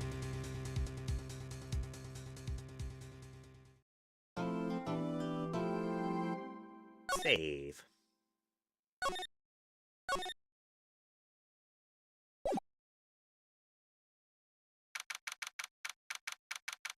An AM District Court.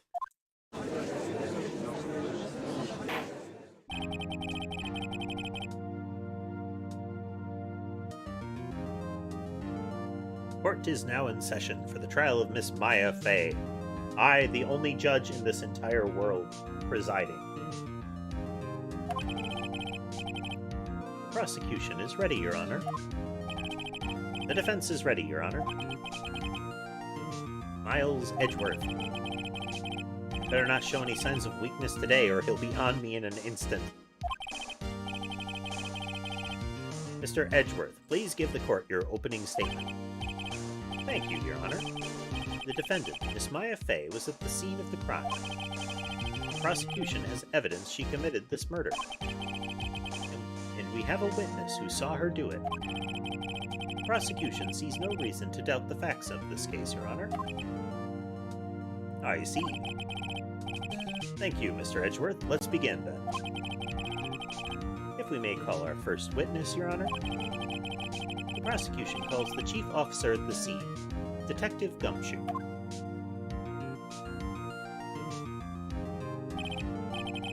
Witness, please state your name and profession to the court.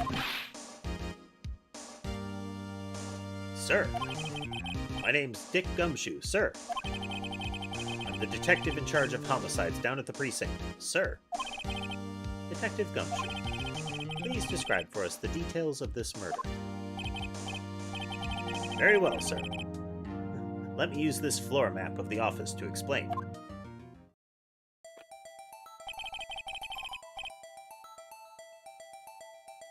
The body was found by this window here. And the cause of death? Loss of blood due to being struck by a blunt object, sir. The murder weapon was a statue of the Thinker found next to the body, sir. It was heavy enough to be a deadly weapon, even in a girl's hand, sir. The court accepts the statue as evidence. They're still calling it a statue.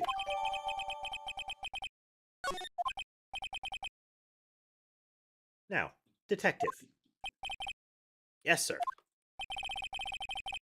You immediately arrested Miss Maya Fey, who was found at the scene, correct? Can you tell me why? Yes, sir. I had hard evidence she did it, sir. Detective Gumshoe, please testify to the court about this hard evidence.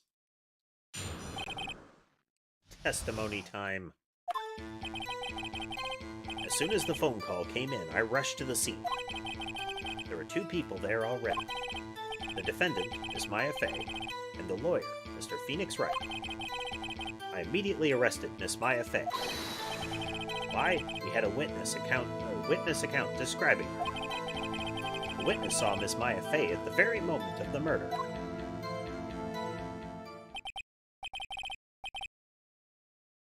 the very moment, you say? Very well, Mr. Wright, you may begin your cross-examination. Yes, Your Honor. Cross-examine what? I couldn't see a single contradiction in that testimony. Sound of breeze? Perhaps. I mean, let's see. Smack. Maya just threw something at me. What's this? When my sister couldn't find any contradictions in a witness's testimony, she would bluff it and press the witness on every detail. The witness always slips up and says something wrong. It worked lots of times.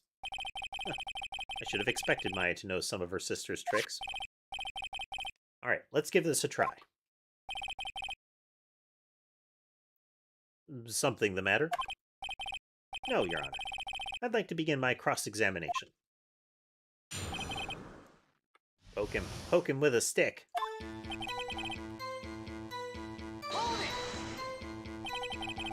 When did you say you got a call from? Who did you say you got a call from?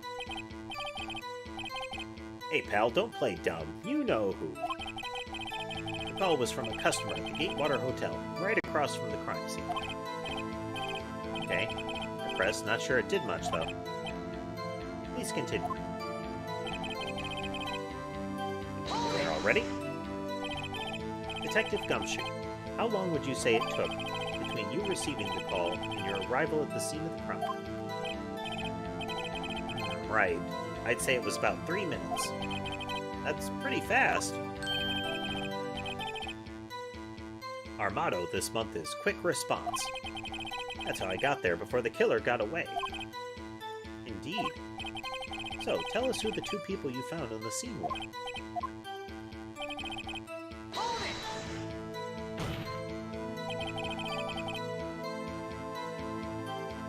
Are you absolutely sure it was us? Listen, pal, your dumb act will only get you so far. You can't out-dumb act me.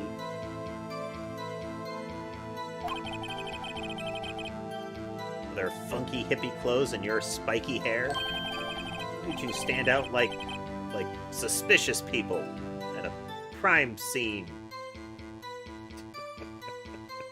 Oh, he is never good at his job.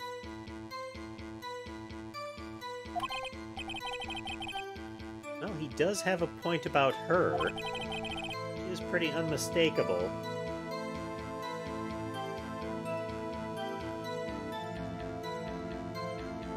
Let me see if I can tune that a little bit. Is this any better? Or how about now? Also, hello, Hungry.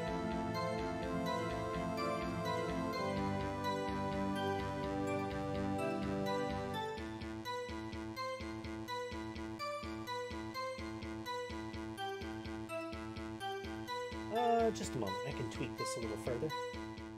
Buttons.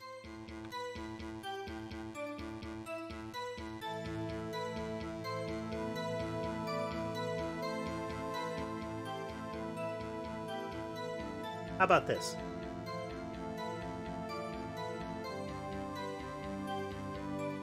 Canvas is gone. It's almost the most adorable thing happening. Go with this for now.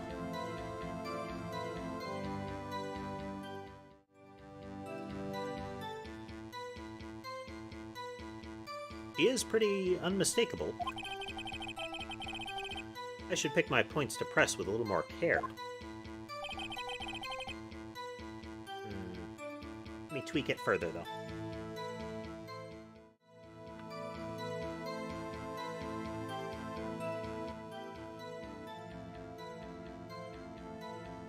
I have to tune it at the system level, since the volume slider for Phoenix Wright is this is as low as it goes, I should say.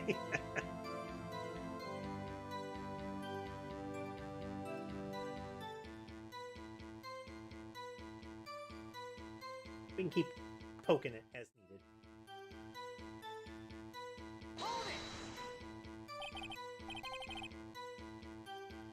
Why did you arrest her immediately? Why? Why? We had a witness account describing her.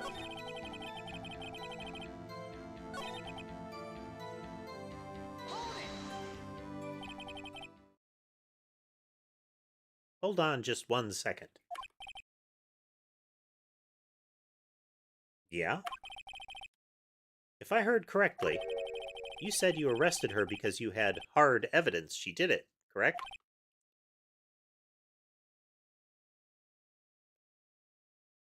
Good. I'll have to adjust my system settings. I have a couple of buttons or a couple of toggles specifically for playing Phoenix Wright for just this reason. Without these settings on, the sound would absolutely overwhelm my voice under all circumstances. And that's with the volume settings all the way down to like 1 out of 5 or 6 here. Huh? Did I say that? Me? I heard you say it. You did say it. You said it.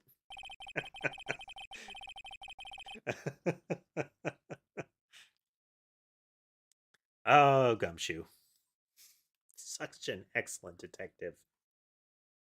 I do like how the whole court dogpiled on him during that, too. Exactly what about this suspicious woman in pink's claim was hard evidence? What? Miss May isn't suspicious, and she sure isn't pink, pal. Well, I guess she is pink. That's enough, Detective Gumshoe. Do you have any more solid proof other than her claims, Detective? I guess pressing can have its advantages. How's today been treating you, hungry? Yes. Sorry, I got the order of things mixed up in my testimony, Your Honor, sir. There was something I should have told you about first, Your Honor. Very well, Detective. Let's hear your testimony again.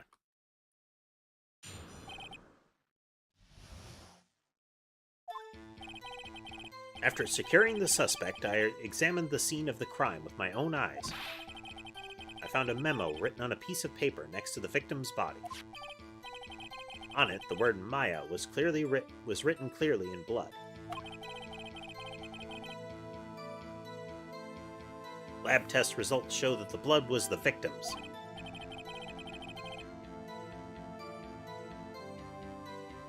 Oh, that's right. You recently got a hold of the novels, that the Witcher novels, right? Also, there was blood found on the victim's finger. Before she died, the victim wrote the killer's name.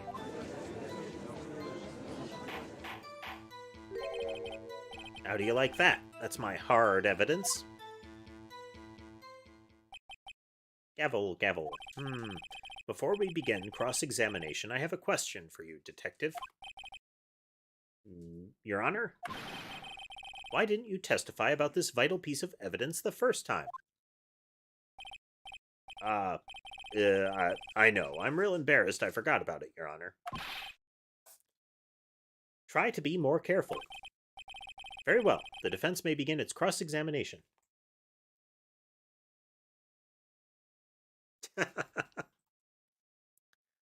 Well, I mean, silly socks and sweaters and similar are kind of a holiday tradition for some people to get, you know?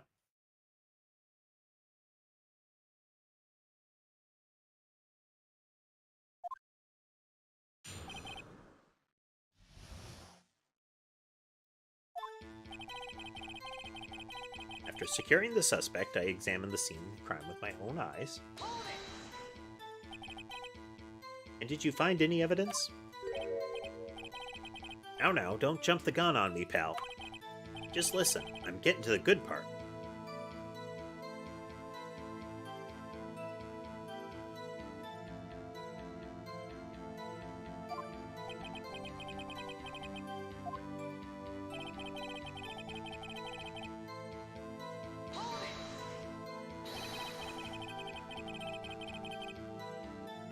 Just because you found it next to the body doesn't mean the victim wrote it.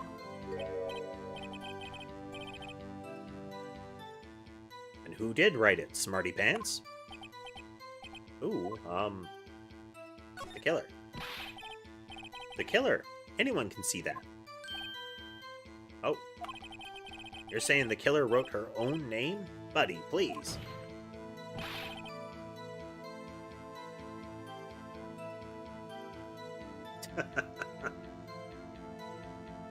Pretty much. It's that need to rip the wrapping to shreds, you know?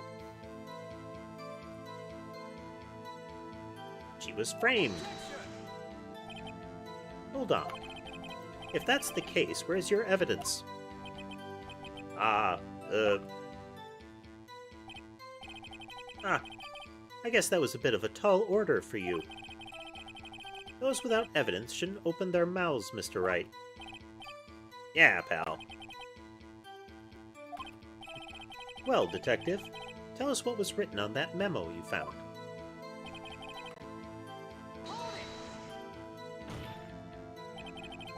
You have proof it was Mia who wrote that. Of course I do, pal. Uh-oh.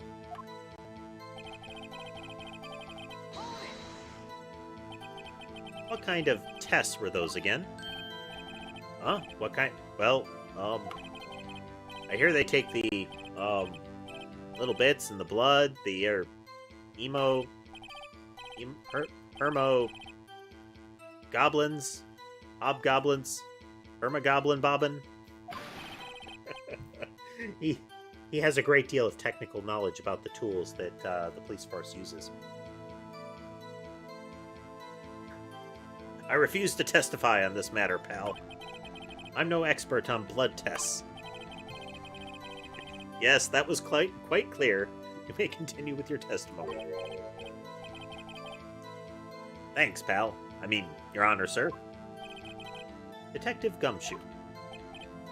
Yeah? I look forward to your next evaluation, as should you.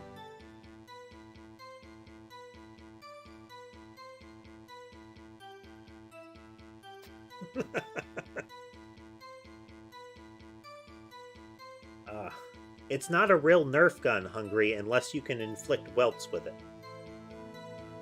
That's just how it should be.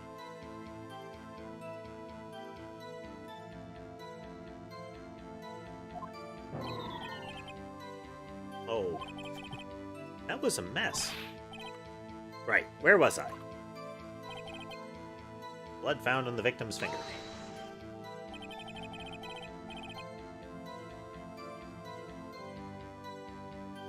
On which hand was the bloody finger, Detective? The right hand. She was right-handed. Aha, nice try. Uh-oh, I guess it wasn't too hard to see what I was getting at. Before she died, the victim wrote the killer's name. Detective Gumshoe. Do you get a lot of cases where the victim actually writes the killer's name? Sure, it happens all the time in books and movies. This isn't a movie, Detective. Oof. You get the feeling that a lot of Gumshoe's persona is based on detectives he saw in books and that he has heard about from books and movies. Let's talk about reality, shall we? I guess. I haven't heard of many cases, no. Don't you find it a little odd that the victim would write down a name? Especially the name of her own sister? Ah, yeah, actually, you got a point, pal. Stop right there. The witness's opinion on the matter is irrelevant. The facts are clear. The victim wrote down the name of the accused. The victim told us the name of her killer. Gavel! Gavel! That didn't go so well. That's right, what he said. That's his whole testimony. Has to be a contradiction. So we're gonna go to the blood on her finger before she died. Down Save. To look at our record here. Death was instantaneous. Detective Gumshoe. There's one thing I want you to clarify for me here. You say that the victim, Mia Fey, wrote this note. That she was accusing the defendant, Maya Fey. That's really what you're saying? This isn't one of those lawyer tricks now, is it? Of course she wrote it. Who else could have? You have it backwards, detective. Backwards? The victim is the only person who absolutely could not have written it. This is the report from your department, detective. Immediate death due to a blow from a blunt object. She died immediately. But no button your way out of this one, detective.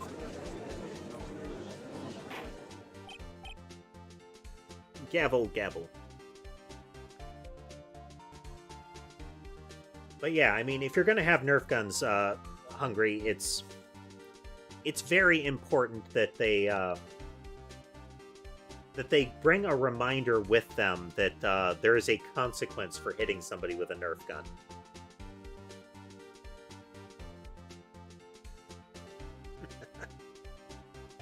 But Hungry, of course he's a lawyer. He's got that little pin and everything.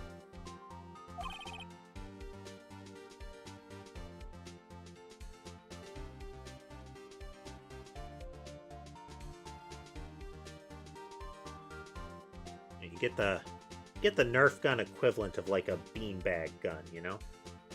Something that launches big weighted pillows.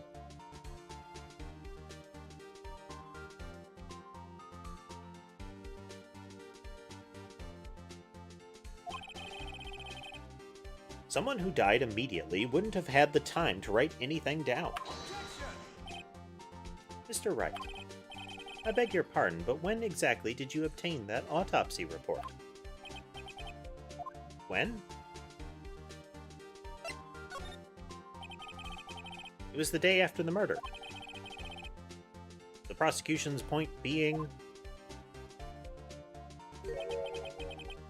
That autopsy report is outdated, Your Honor. What? A second autopsy was performed yesterday, at my request. Death was almost immediate due to a blow from a blunt object. But there is a possibility the victim lived for several minutes after the blow.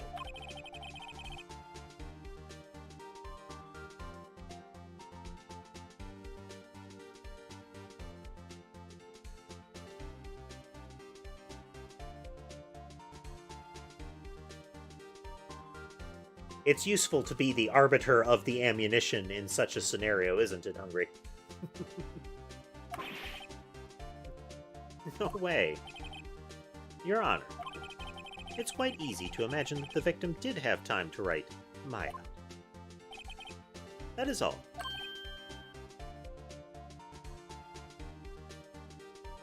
I mean, I think the very fact of a second autopsy where they come up with a actually kind of result is questionable to begin with.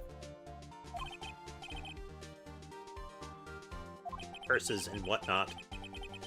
Should have known you'd have something up your sleeve. Why, Mr. Wright, you look shocked. Something you want to say? You're a sham. The detective's a sham. I'm a sham. Take that, Gumshoe. Detective Gumshoe, you're a sham. How could you give me a faulty report?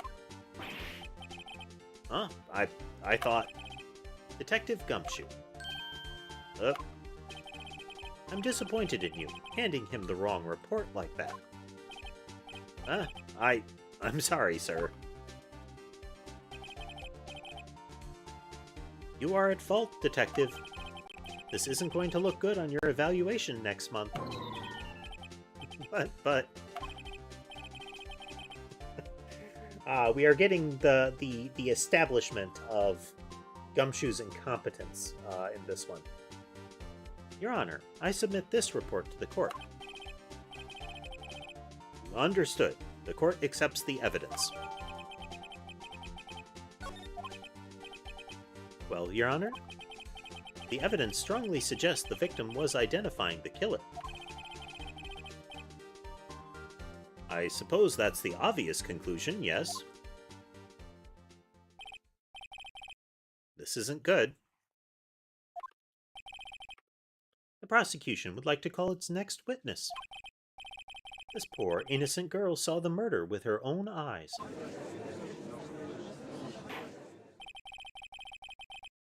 Let the witness, Miss April May, take the stand. Exactly what part of her is innocent?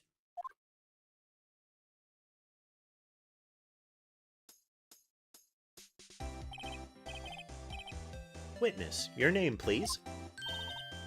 April May, at your... There was a lot more jiggle than was necessary for an introduction like that. At your service. Wink.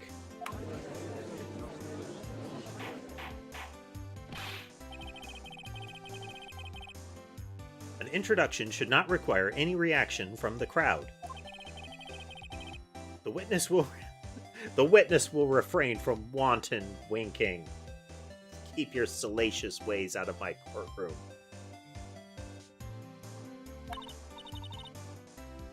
Aw, yes, Your Honor. This is not good. He's already captured the heart of every man in this courtroom. Tell us, where were you on the night of September 5th when the murder occurred?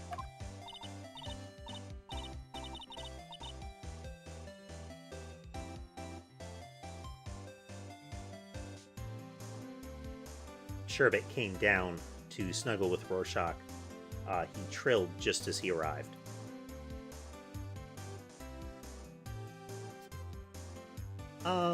Gee, I was like, in my hotel room?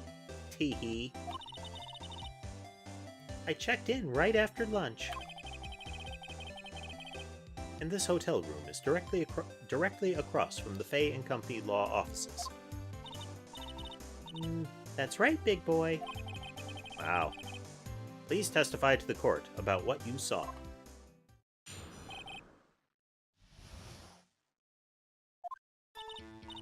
It was like 9 at night. I looked out the window, you know.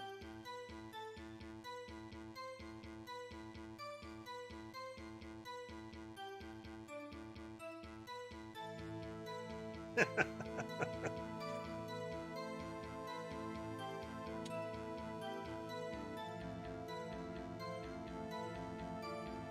prosecution would like to submit this signed confession on this napkin that we just scribbled on into evidence, sir. It's clearly a confession from the witness. Yeah, sure, whatever. Go for it. And then, oh, I saw a woman with long hair being attacked. The one attacking her was the mousy girl sitting in the defendant's chair. Then the woman, dodged to one side and ran away. But that girl, she caught up to her and she hit her. Then the woman with the long hair, she kinda slumped. The end, that's all I saw. Every little bitsy witsy. Wink. And jiggle.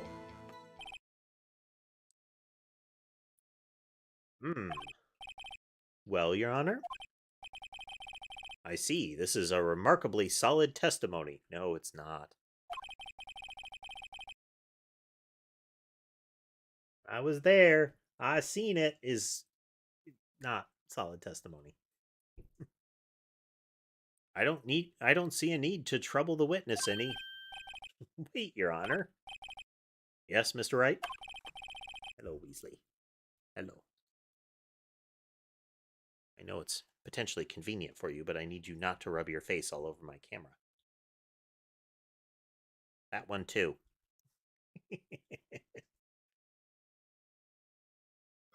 What about my cross-examination?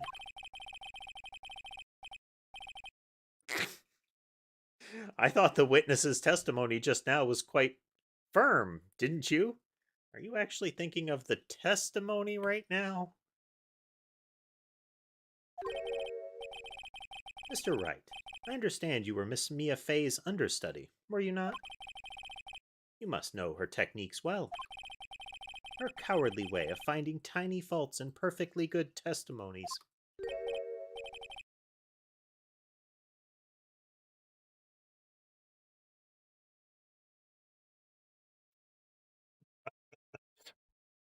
Do a little spin if you could. Yes, okay. Yep, that's nice. Hey, how dare you? Well, Mr. Wright, will you cross-examine the witness? Yeah. I'll gladly proceed with the cross-examination. If only because I have a feeling Edgeworth doesn't want me to. She has to have some weakness. Very well, you may begin your cross-examination.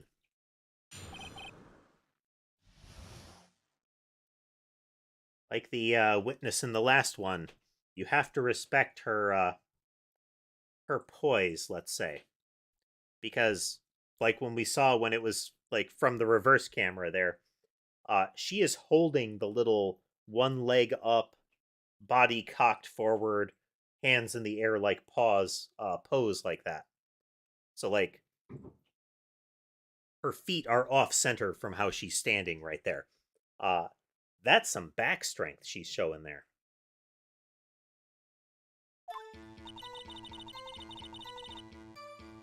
Let's see here.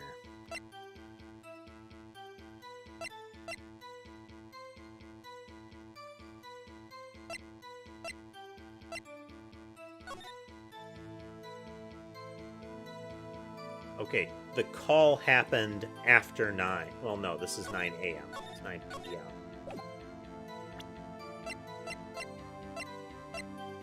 Okay, so nothing we can do about the time.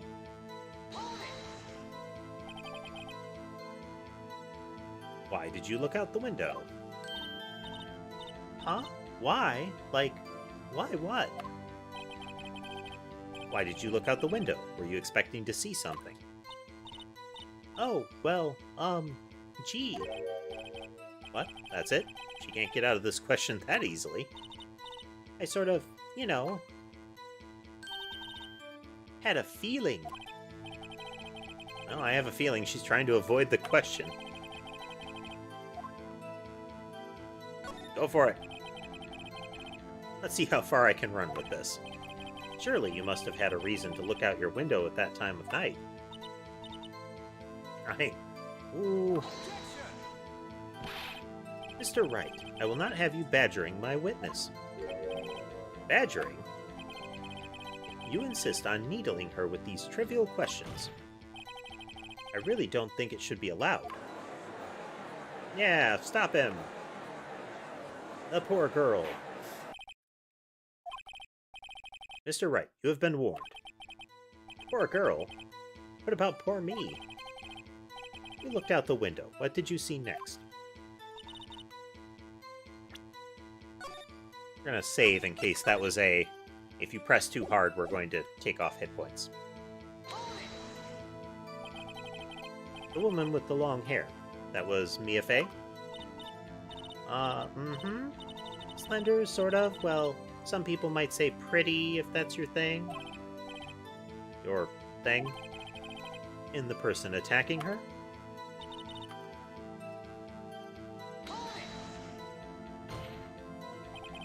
How do you know she was the defendant?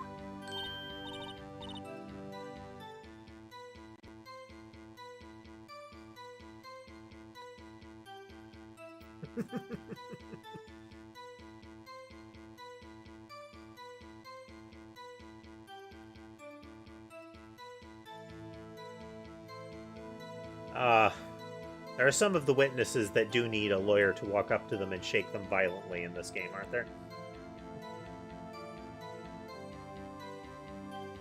Huh? Well, she had a girlish physique. Women know these things.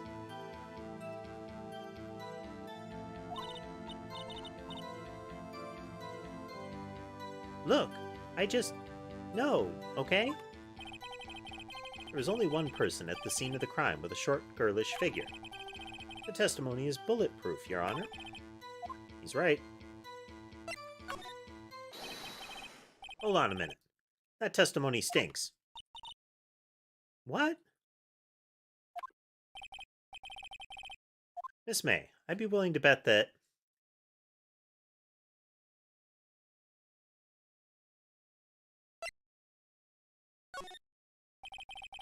Are you telling the truth? Did you really see the defendant?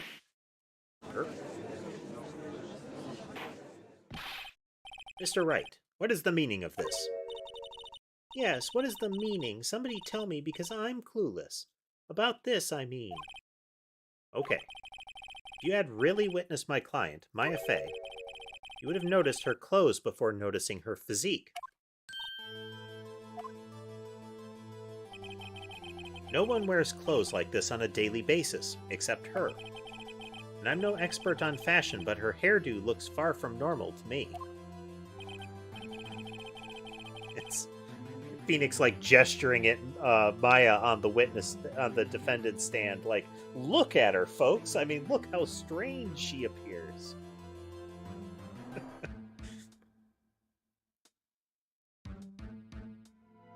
However, the witness's testimony mentions neither of these things. The testimony is bogus. But... Still, we don't know if she was dressed that way the night of the murder. She was, Your Honor. I saw her, and so did Detective Gumshoe. What do you say to that, Miss May? Roar. What are you trying to say, you mean lawyer? I saw what I saw. I just didn't think all the trifling little details were necessary, darling. Miss May, the court would like to remind you to please omit nothing in your testimony.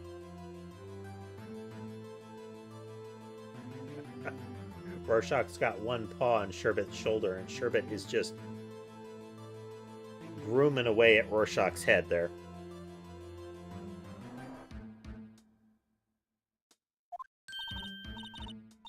I'm sorry, Your Honor. I'll be a good girl, I promise. Wink.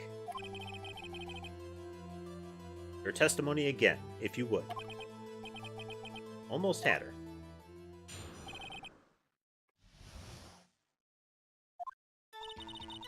I did see everything. I did. The victim, the woman, dodged the first attack and ran off to the right. Then the girl in the hippie clothes ran after her. And she hit her with that weapon. I saw it. I did. That clock, the kind of statue-y clock? The thinker, I think? Well, does the accuracy of my report not startle you? Tee-hee. I see. I only wish you had been so detailed from the beginning.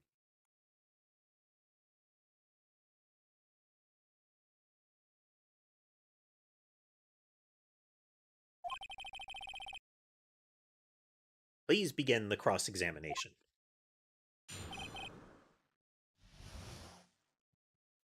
I didn't get it at first either, Hungry. You just asked sooner.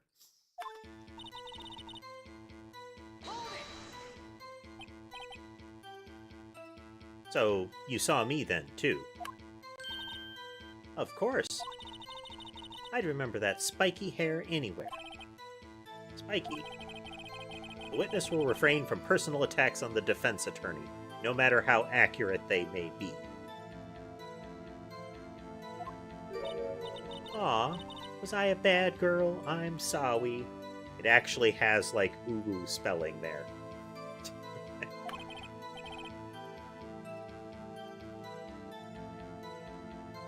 Very well. Continue.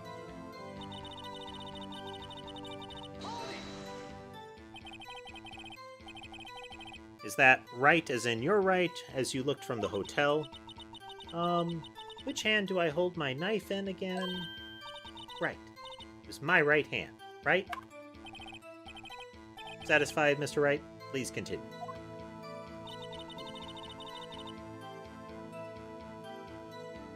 She ran after her. Convenient for you to remember her hippie clothes. That's what she was wearing. Oh, and her hair was done up like a bun. What happened then?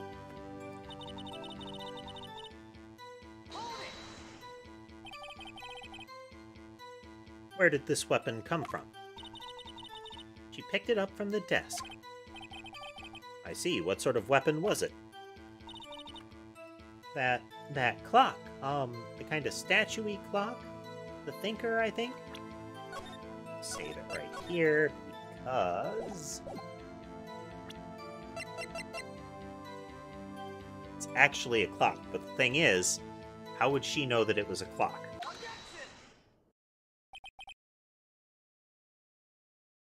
Miss May.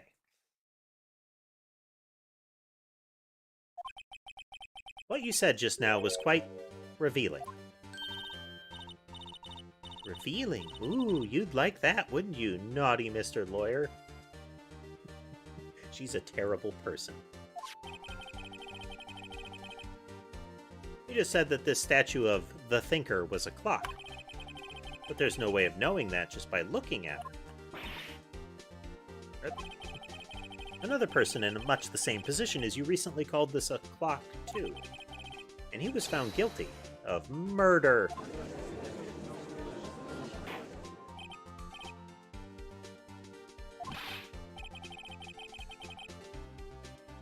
Miss May, can you explain how you know this was a clock?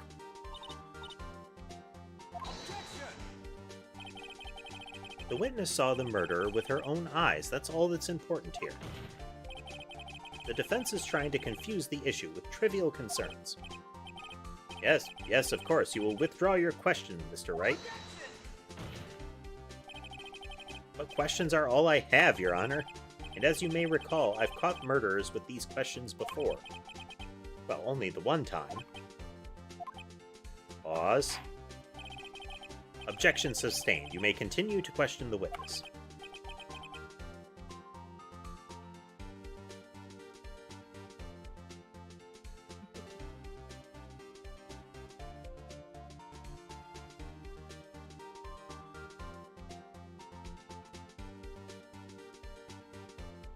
I mean, there's a lot of variation in the VTubers that are out there, Hungry. I mean, it's a pretty wide field at this point, just as much as any of the other streamers is. You will find some that are two different tastes, you know?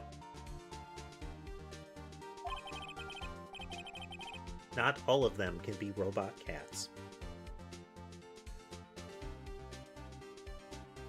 If you stop me there, the trial would be over.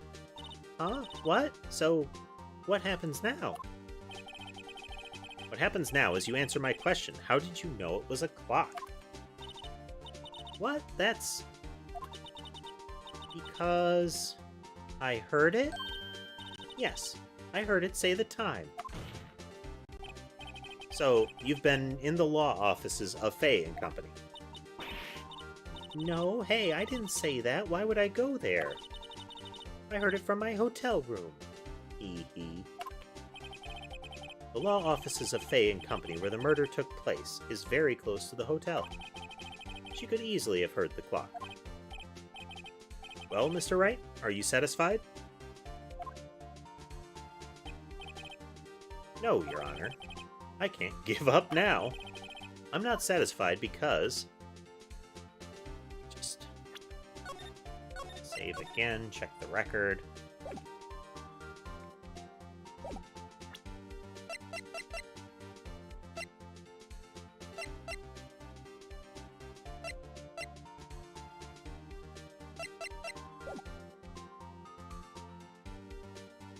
Don't think she could have heard it. You were at the hotel. There's no way you could have heard the clock go off at the building next door. You have proof that she could not? Amateurs, listen to me, Mr. Wright. In the courtroom, proof is everything. Without it, you have nothing. You are nothing. And I would like to propose a test to see if she really could have heard.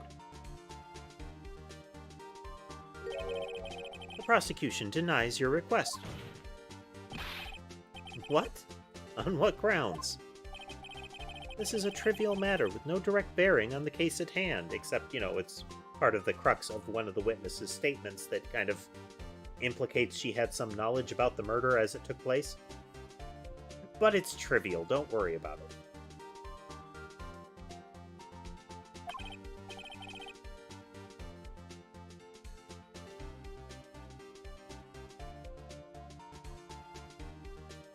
Indeed. Objection sustained.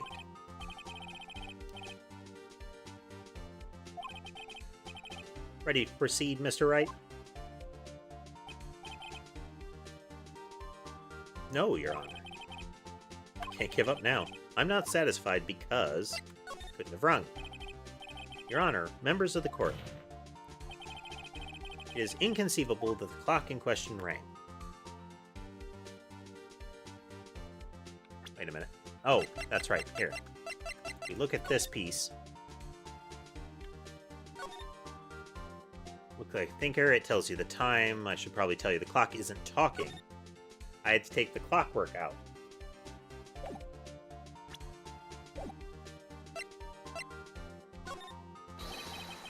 That clock is missing its clockwork.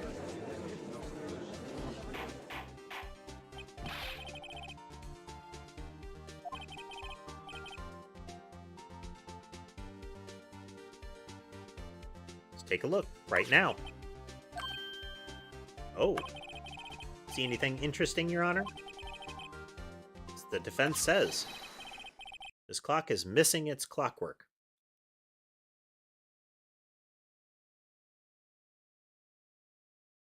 Yeah, Hungry, there's plenty of drama in the kind of agency VTuber scene. Enough that there are secondary channels that are effectively VTuber tabloids that track all of that kind of stuff. Wouldn't be able to speak to anything in particular that has been heard, since a lot of the stuff is conjecture and what have you, but I know that there are many VTubers that, like I said, there's enough variation in them that there are plenty that I'm not as interested in watching because of the different styles.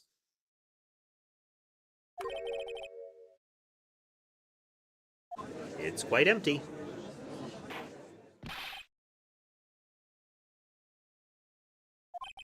Mr. Wright, would you care to explain to the court the meaning of this?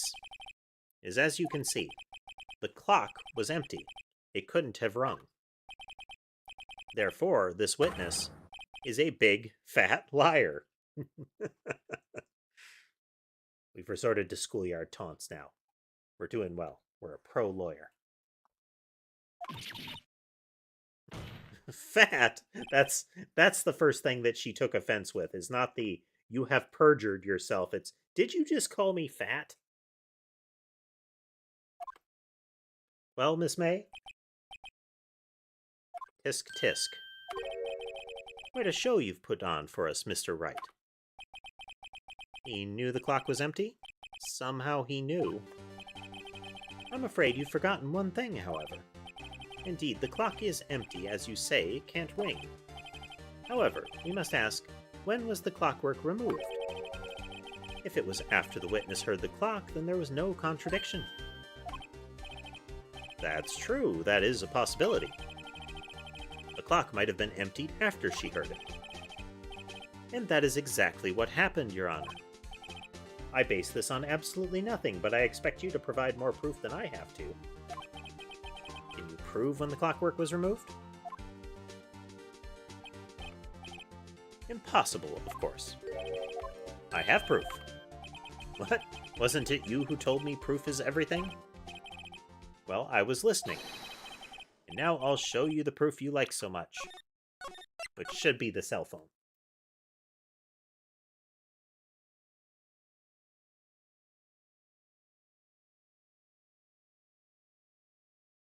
Yep, pretty much exactly that, Tass.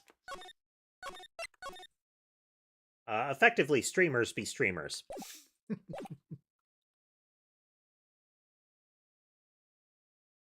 Both in behavior and levels of drama.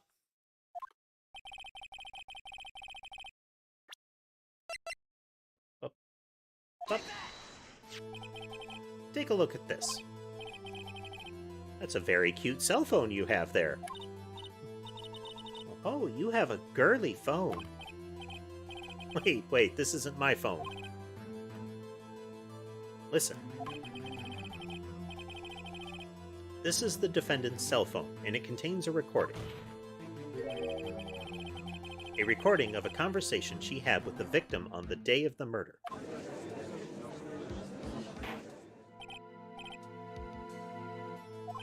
Gavel. The defendant's cell phone. This wasn't brought to my attention.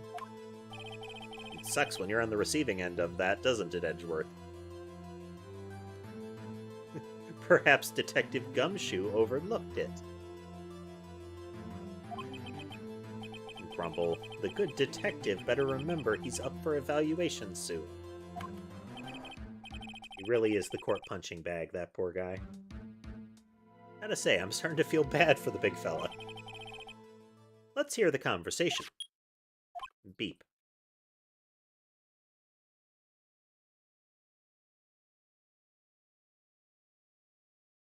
Oh. I had heard of that one, Hungry. There was a... I don't know how it ended up getting set up, but there was another streamer who has proclaimed that they intend to be the lewdest VTuber possible, who set up the contest, and it became a thing. Nintendo was displeased.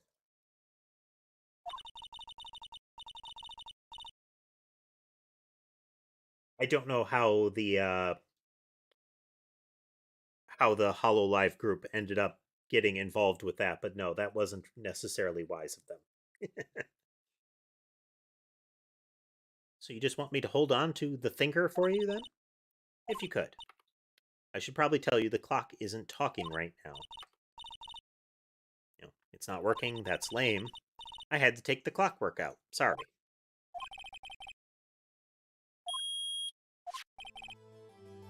Your Honor, I think this makes it clear the clockwork was already gone by the time this was recorded. Which was well before the witness even arrived at her hotel.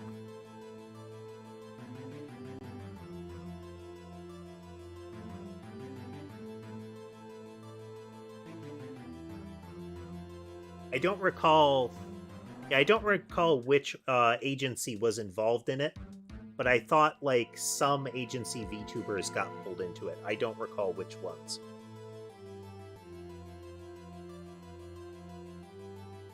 It may not, like, I definitely wouldn't recall that. But again, you know, gossip.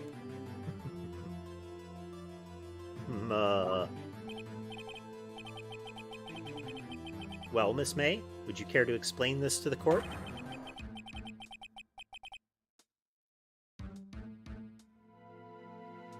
Just how did you know that weapon was a clock?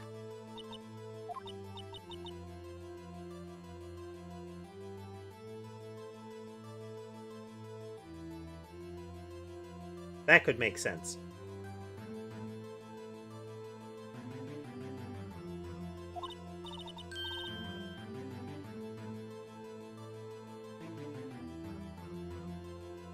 Oh no, that incident was definitely VTubers, Hungry. If I recall, that was... They set up HoloLive, and in the stream, they chroma keyed each match so that the enemy team's ink color would be filtered out, and then underneath that layer, they put pornography. And the effective thing was that they had to scramble to hide it while they were playing. Again, not... As far as a publicity stunt for the person who planned it, interesting choice, but Nintendo being Nintendo, bad idea. I saw that clock before.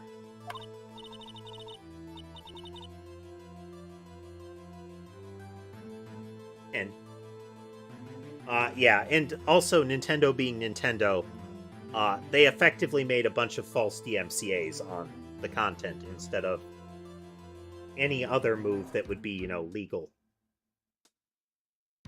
But it was also enough that they probably got knocked, like, a suspension on Twitch or something.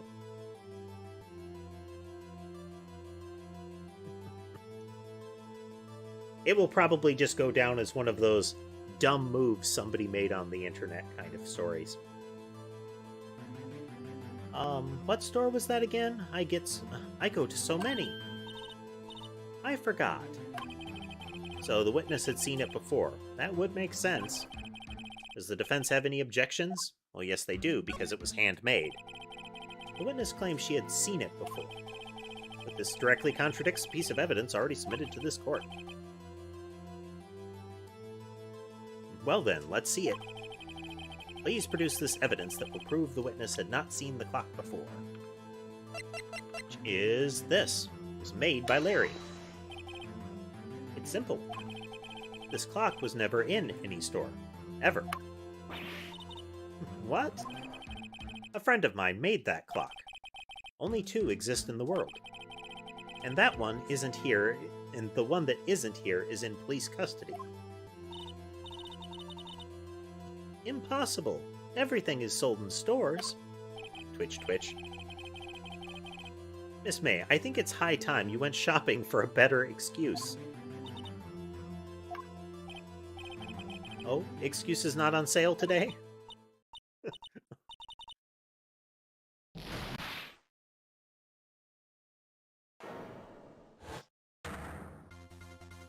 Oh, dang. That's, well, that's her angry transformation. And the little heart button on her cleavage spun upside down. What's it to you, porcupine head? That stupid clock doesn't matter, okay? She did it, and she should die for it. Die!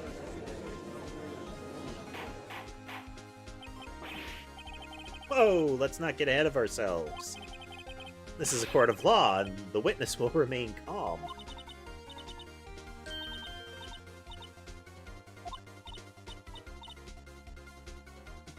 Silly me.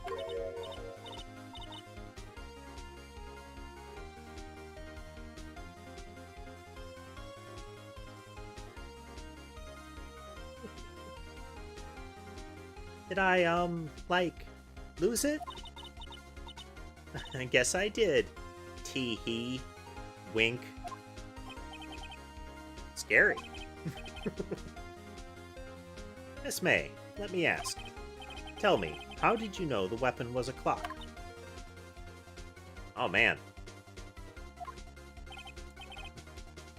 Oh, dear. Does the defense have an opinion on this behavior?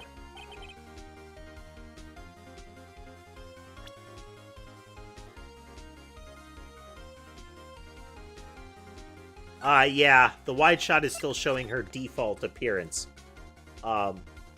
Which would imply that, even when her hands are down in her angry pose, that she's at least keeping the foot pose. Which again speaks to that, you know, hip and back strength. Yes, Your Honor. Allow me to explain how I see the truth of the matter. Miss April May, you knew the weapon was a clock because you had heard about it. The witness had never held the clock. The witness had never held the clock in her hand. However, she had heard that it was a clock. She heard? That is correct, Your Honor. There is no other way she could have known the thinker was a clock. And I can show you the proof. See it then. Show me evidence proving the witness had heard the murder weapon was a clock. The wiretap. Have a look at this. That, I found this in Miss May's room.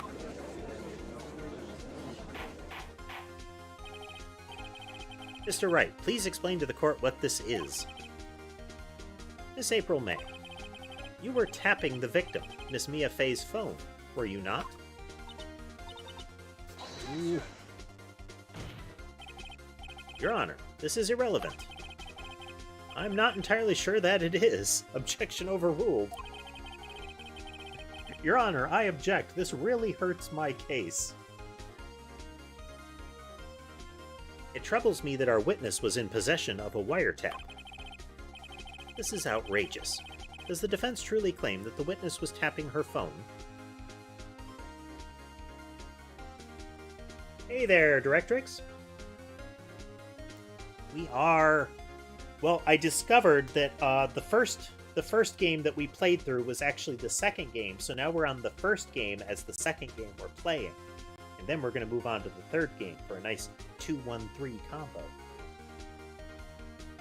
So we are on the second trial, the post-tutorial trial.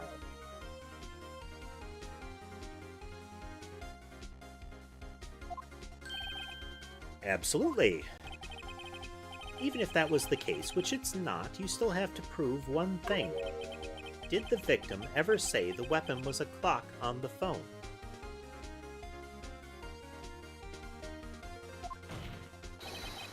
Can you prove that? I think not. Oh yeah, I think I can. It's simple. What? Here's my proof. Save.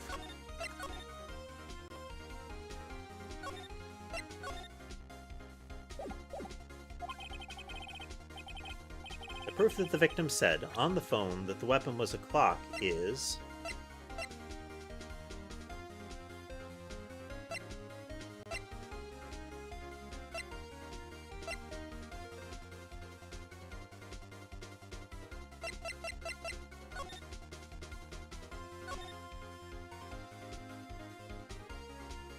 right there. It's a clock. I present the defendant's cell phone. Yes, we've seen that. Listen once more to the conversation between the defendant and the victim. Mia, what's up? You haven't called in a while. Well, actually, there's something I want you to hold on to for me. Again? What's it this time? It's a clock. It's made to look like that statue, the Thinker, and it tells you the time. Miss April May, you used a wiretap to listen to this conversation. That's how you knew the Thinker was a clock. Am I wrong? It's... One of the fun things is her whole drawing style changes when she goes to her angry face. She goes from magical girl to, like, Fist of the North Star for a moment there, you know? Your Honor, this is ridiculous.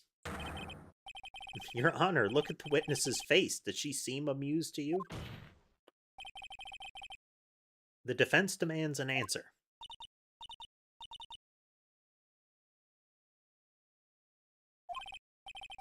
How's the day been treating you, Directrix?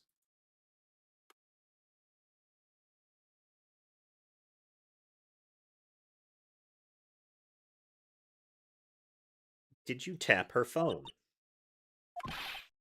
Miss May. Shut up, all of you. What gives you the right to talk to me like that? You lawyer. Twitch, twitch. Oh, I just noticed the tick on her eye there happens even when she's just, like, surprised.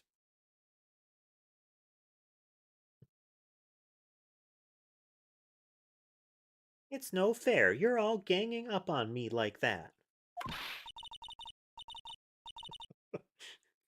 Yeah, the way she said lawyer was implied that it is a very derogatory term in that world, like above and beyond distaste for the profession.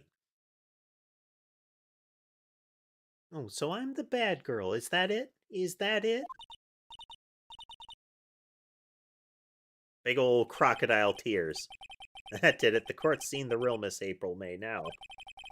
Now to deal the final blow.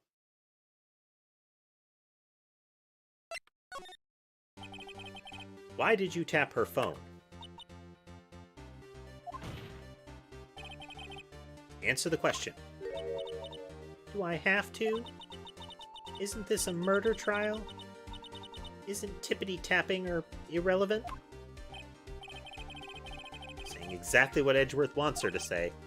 Miss May, you were tapping the victim's phone. I hardly call that irrelevant. While this court does not condone the defense... While this court does not condone the defense's tone of voice, he has a point. You're making the pretty girl upset, Phoenix. Well, Miss May, do you have an explanation for the court? Yeah. Based on when we were playing the second game, they talked about how Edgeworth acted a lot like Francisca. How she acted in the second game. That he would do the tampering with witnesses, withholding evidence, all of that song and dance to make it so that he could force a conviction. Can you prove you had nothing to do with this murder, even though you tapped her phone? Ah, like to see her pull that off. Mr. Lawyer, I saw that evil, evil grin. You were probably thinking I'd like to see her pull that off, weren't you? Oh, she's good. Catgirl telepathy, I guess. Well, you're not the first man who's thought that, and of course I can and will. Okay, well, she just made that phrase a lot dirtier, didn't she? You can't be serious. No way. Way, I say. Way. And I assure you, I'm serious, Mr. Lawyer. Okay, so the killing happened around 9 at night? Why, that's just when I was getting room service from that sweet bellboy. Room service? Iced coffee, I believe it was. Iced coffee, you know, like normal coffee, but cold? If you don't drink it quick, the ice melts, and then you have regular cold coffee. Iced coffee. Think I'm making this up? Ask the bellboy. Wink. Ergo, the witness was not on the scene at the time of the murder. I mean, we're not trying to establish that she committed the murder. We're trying to establish that she is a tainted witness because she was wiretapping and watching the scene. So it's kind of questionable that we should believe what she says she saw. So where does that leave us? It is my great displeasure to inform you that the witness appears to have been tapping the victim's telephone. However, it is a separate crime with no bearing on the current case whatsoever. Her testimony stands. She saw the defendant, Maya Fey, commit murder. Going to let her just walk away. Down to save. Save all kinds of often so that we don't get set back repeatedly. Well, does the defense have anything to say? Well...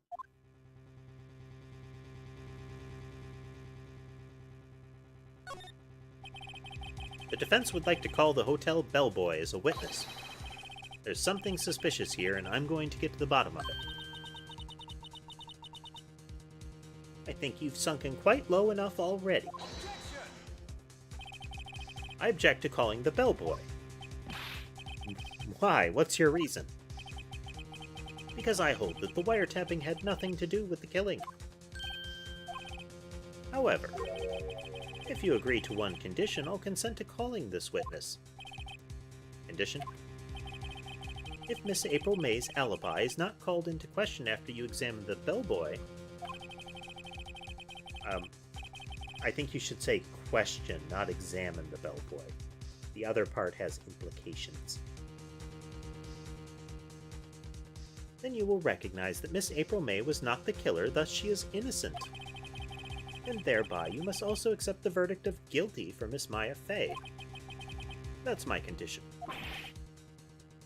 Like, why does he get to dictate, like...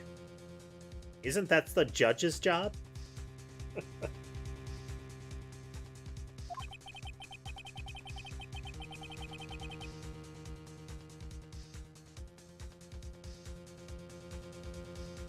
Better find something suspicious in that bellboy's testimony.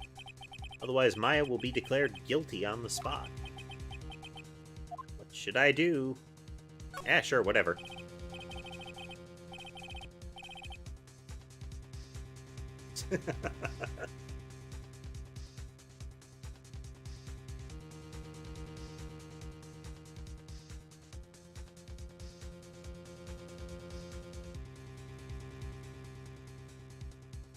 A bit trying to see who he wants to sleep next to next. Alright, I've got nothing to lose, except for, well, everything. Understood. I accept your condition.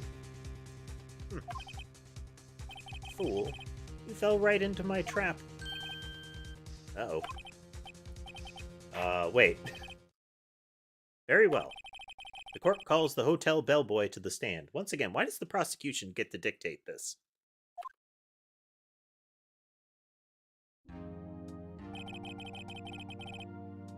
I wouldn't have thought, like, gentleman's wager had any place in court proceedings. I believe we're ready for the witness to testify. He certainly does look like a bellboy. He brought snacks. Yes, sir. I received your summons in the middle of work, sir. I'm happy to be of service. That tea set looks rather heavy, so without further ado, the witness may begin his testimony. Very good, sir.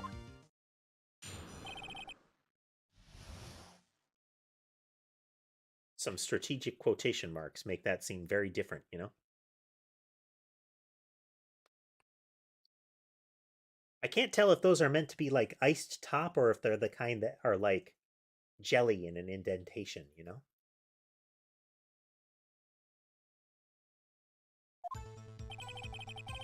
I am the head bellboy at the fine Gatewater Hotel, in business for 4 generations. I presume he means the Gatewater has been in business for 4 generations, and not that he is some sort of eternally young bellboy cursed to wander the halls of the Gatewater Hotel to serve the residents for all time.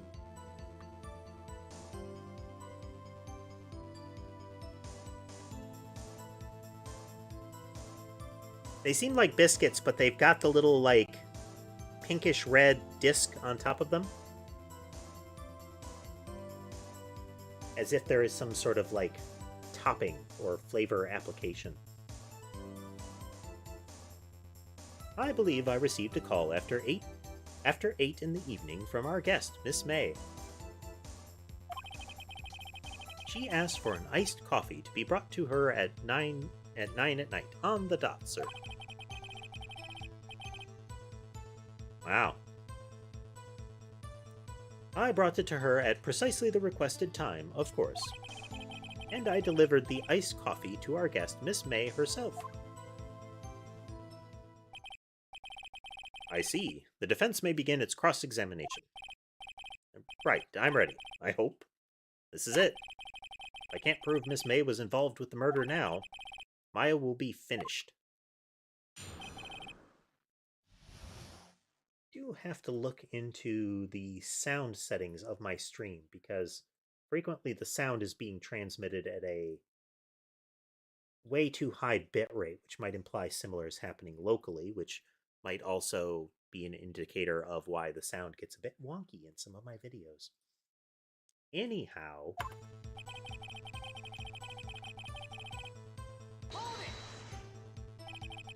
What exactly is it you do at the hotel? Why, anything required of me, sir. I check in guests, check out guests, clean rooms, make beds. I even deliver room service, sir. I checked Miss May in personally. Wink, wink, nudge, nudge. Are you always so prim? Mr. Wright, you will refrain from asking frivolous questions.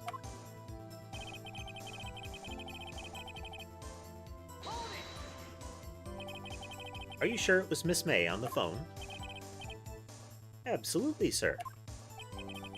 How can you be so certain? I checked Miss May in personally, sir. Not only did I see her in all her stunning radiance, but also heard her voice. And then I saw them, and I... Ahem.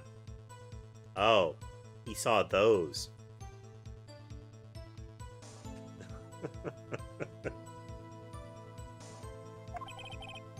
The point being, I remembered her quite well, sir. We've discovered our director hottie of this scenario. Yes, what then?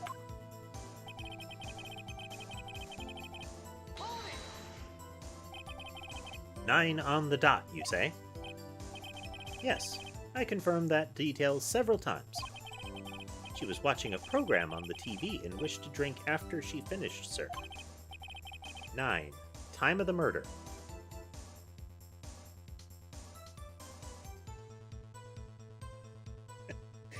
Exactly, Hungry.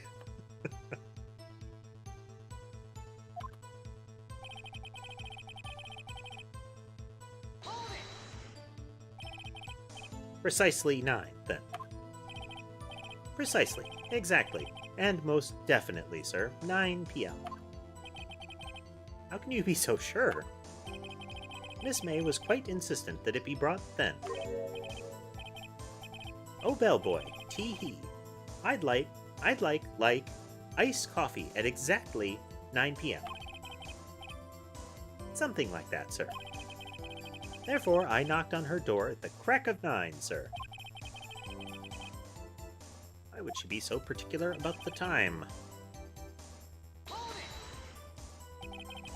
You are sure it was Miss April May herself? Absolutely, sir.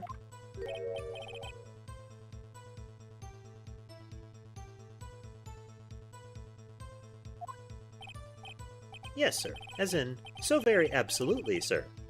It's an endearing mannerism of mine. How come you're so very certain? Well, when I brought the room service, sir, the guest, sir, favored me with I'm not sure how you would pronounce that, but I think he's saying a fancy hug. Is that French for embrace? It's French for kiss, sir. But not a French kiss. More of a peck on the cheek. Okay.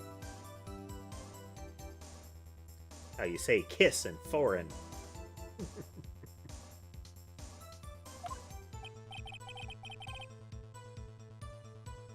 Anybody ever read the Discworld novels? Why would she have done that? I believe perhaps she was momentarily swayed by my prim demeanor, sir. It was a moment I shall never forget, sir.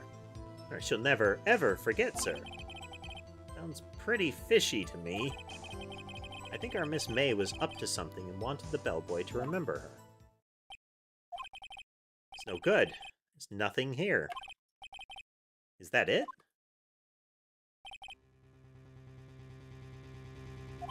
Tisk tisk. Finally you understand. This bellboy has absolutely no reason to lie. Now, if you have any decency, you will end this rather tedious cross-examination here. Save. One of the recurring characters in the Three Witches storyline of Discworld is Githa Og, one of the eponymous Three Witches. You have the kind of the old. They do the maiden, the mother, and the crone gimmick with them. With Esmeralda Weatherwax being the crone, Githa Og being the mother, and then I can't remember who the maiden is, but she is sort of the the newbie of the group, as would be kind of expected. But Get the Og is strange and filthy, let's say.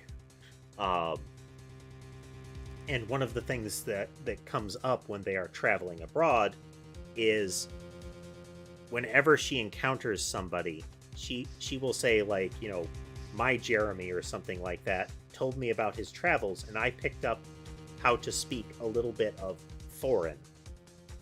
So it doesn't matter what, like, how the person is speaking or where they're supposed to be visiting. She refers to them in a bunch of, let's say, pre-50s, vaguely racist kind of terminologies. Like the kind of thing you'd expect British explorers to very loudly say to somebody that wasn't speaking their language. But it absolutely doesn't matter. It's all the same phrases.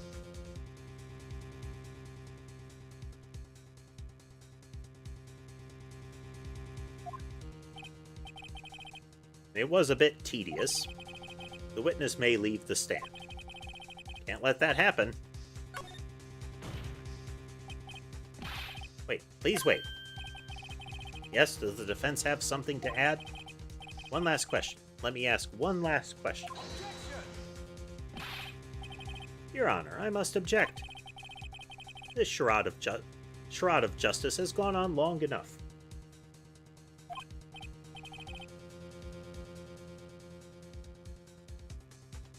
Now, Mr. Edgeworth. All right, Mr. Wright, I'll give you one more question. That's all.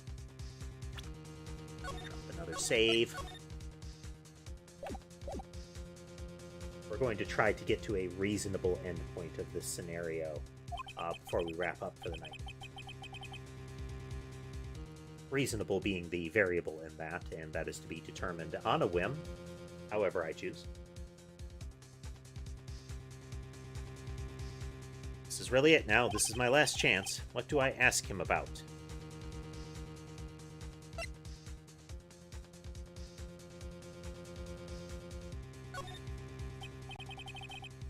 Begin about the room service. Again, sir? At exactly 9, I delivered room service to Miss May in room 303. The guest had requested iced coffee. $18 was the charge, as I recall. Let's see. $18? Doesn't that seem a bit expensive? Yes, well, iced coffee for 2, you know. And we don't skip on the ice, sir. What did he say?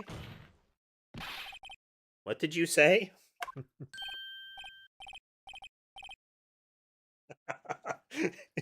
Exactly, Hungry Pan. Your last chances have no power over me. I can save the game. We're gonna get all Undertale on these people.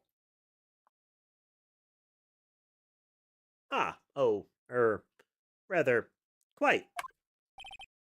Bellboy, tell us the truth now. Was someone else staying in Miss May's room? I object. That was objectionable.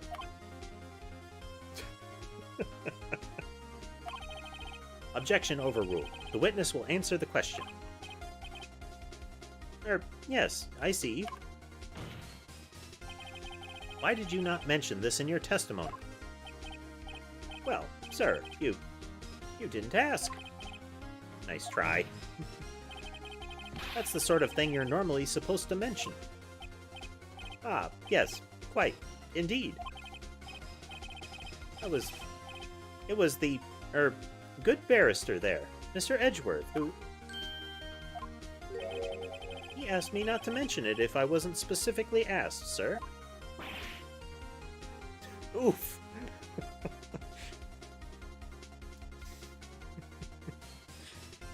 Oh man, that Edgeworth, you know, being complicit to near perjury. You fool. I've done it. I've won. Miss April May checked into a twin room with a man. Correct? Yes, sir. Then, when you brought them room service, you didn't see that man in the room? That's right, sir. Your Honor, we have just learned of another person involved who may have been the murderer. In light of this new fact, I hold that it's impossible to judge the defendant. Wouldn't you agree, Mr. Edgeworth? And who, Mr. Wright, is this other person? Simple. It was... the person with her. The man who checked in with Miss May. Oof again. Your Honor, as had been previously revealed, Miss April May was tapping the victim's phone. Yet, Miss May herself has an alibi at the time of the murder. However, that does not clear the man that was with her. The bellboy saw no one else in the room at the time of the murder. What a convenient little setup, but it's too late. Too late? I suppose you'd like it if it was too late, wouldn't you? After all, it was you who hid the presence of the other man from this court. Evidence tampering. Upstart amateur. These accusations are ludicrous. Enough. The court acknowledges the defense's argument. I expect the prosecution and defense to look into this matter fully. Am I understood? It's hyperventilating. Yes, yes, Your Honor. This is all today for the trial of Maya Fey. Court is adjourned. So what I'd like to do is see if I think we can wrap up here. Let's get through some of this default conversation. Mr. Wright, you are amazing in there. Really? I think I might be your newest fan. Oh, I was just doing my job, you know. Then again, that other attorney was pretty cool too. Huh? That face of his, with his eyes wide and trembling lips, it sent shivers up my spine. If you say so. She has described him in his "I'm very angry, I'm going to leap across the courtroom" appearance. That's the form that she found cool. So, what happens with me? Do I get to go home now? Well... No, I don't think so. Not yet. Oh, I see. But I got a great lead in today's trial. A lead? That man with Miss May, he's the key. Oh, I get it. What happened to Miss May after that, anyway? I heard they arrested her. I guess she's learning her charms won't work everywhere. She's probably at the detention center now. I may have to go down there later. Anyway, this case is far from closed. Yes, sir. I'm going to find out more about this man. You think he was the one who... Maybe so. Sis.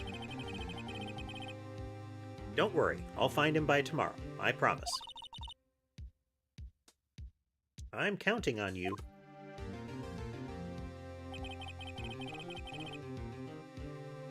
I asked for a full record of April May's testimony. Thought it might come in handy during the trial tomorrow. But now that I have it, I'm not so sure. Most of her testimony was all lies. In fact, there's only one part that hasn't been stricken from the record. The victim dodged an attack, then ran to the right, but she was caught and struck. I don't know how much good this will do me at all now. Anyway, time to hit the pavement and do some investigating. Maya doesn't belong in that detention center, and it's up to me to set her free. There we go.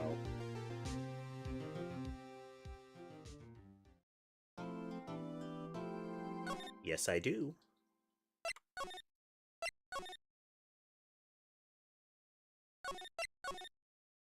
Save, just to be sure.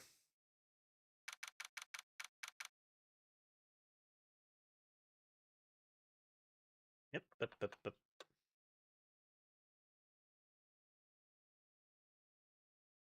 hitting all the wrong buttons, folks.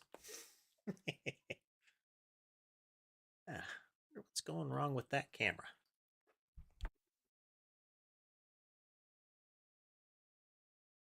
I have to give it a smack later. Okay, folks. Glad you could join us tonight. Phoenix Wright has been a good time, and there's quite a bit more of it to get through. We're going to be playing a lot of that this week. Next session will be Friday and Saturday. Thursday, we will be playing a miscellaneous game. I haven't decided what it will be. But Mondays and Thursdays are currently my play whatever I want days, so that we can just kind of chat and have fun. But yeah, if you have any thoughts or feedback on what you saw today, anything about the stream or the games we're playing, then feel free to swing on by the Discord and have a chat with us. We have chat rooms for everybody to participate in, as well as a board specifically for everybody posting pictures of their pets, which I generally flood with pictures of my cats. If you swing by, just let me know where you're coming from and what your handle is if it's different, and I can get you permissions in the various channels. If you aren't familiar with the rest of my channels, in addition to my YouTube channel, I also mirror the shorts over to my TikTok. And I also have a Patreon and a Coffee if you feel like making financial donations to the channel. Entirely up to you. Just being present in the channel, just being present in my streams is support as well. All these channels, my handle is Newt Mechanist. For some reason, nobody's taking that one.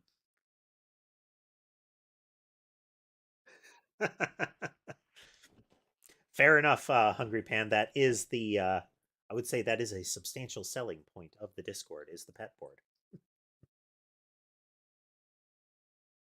But again, we will be picking up on Thursday with a miscellaneous stream.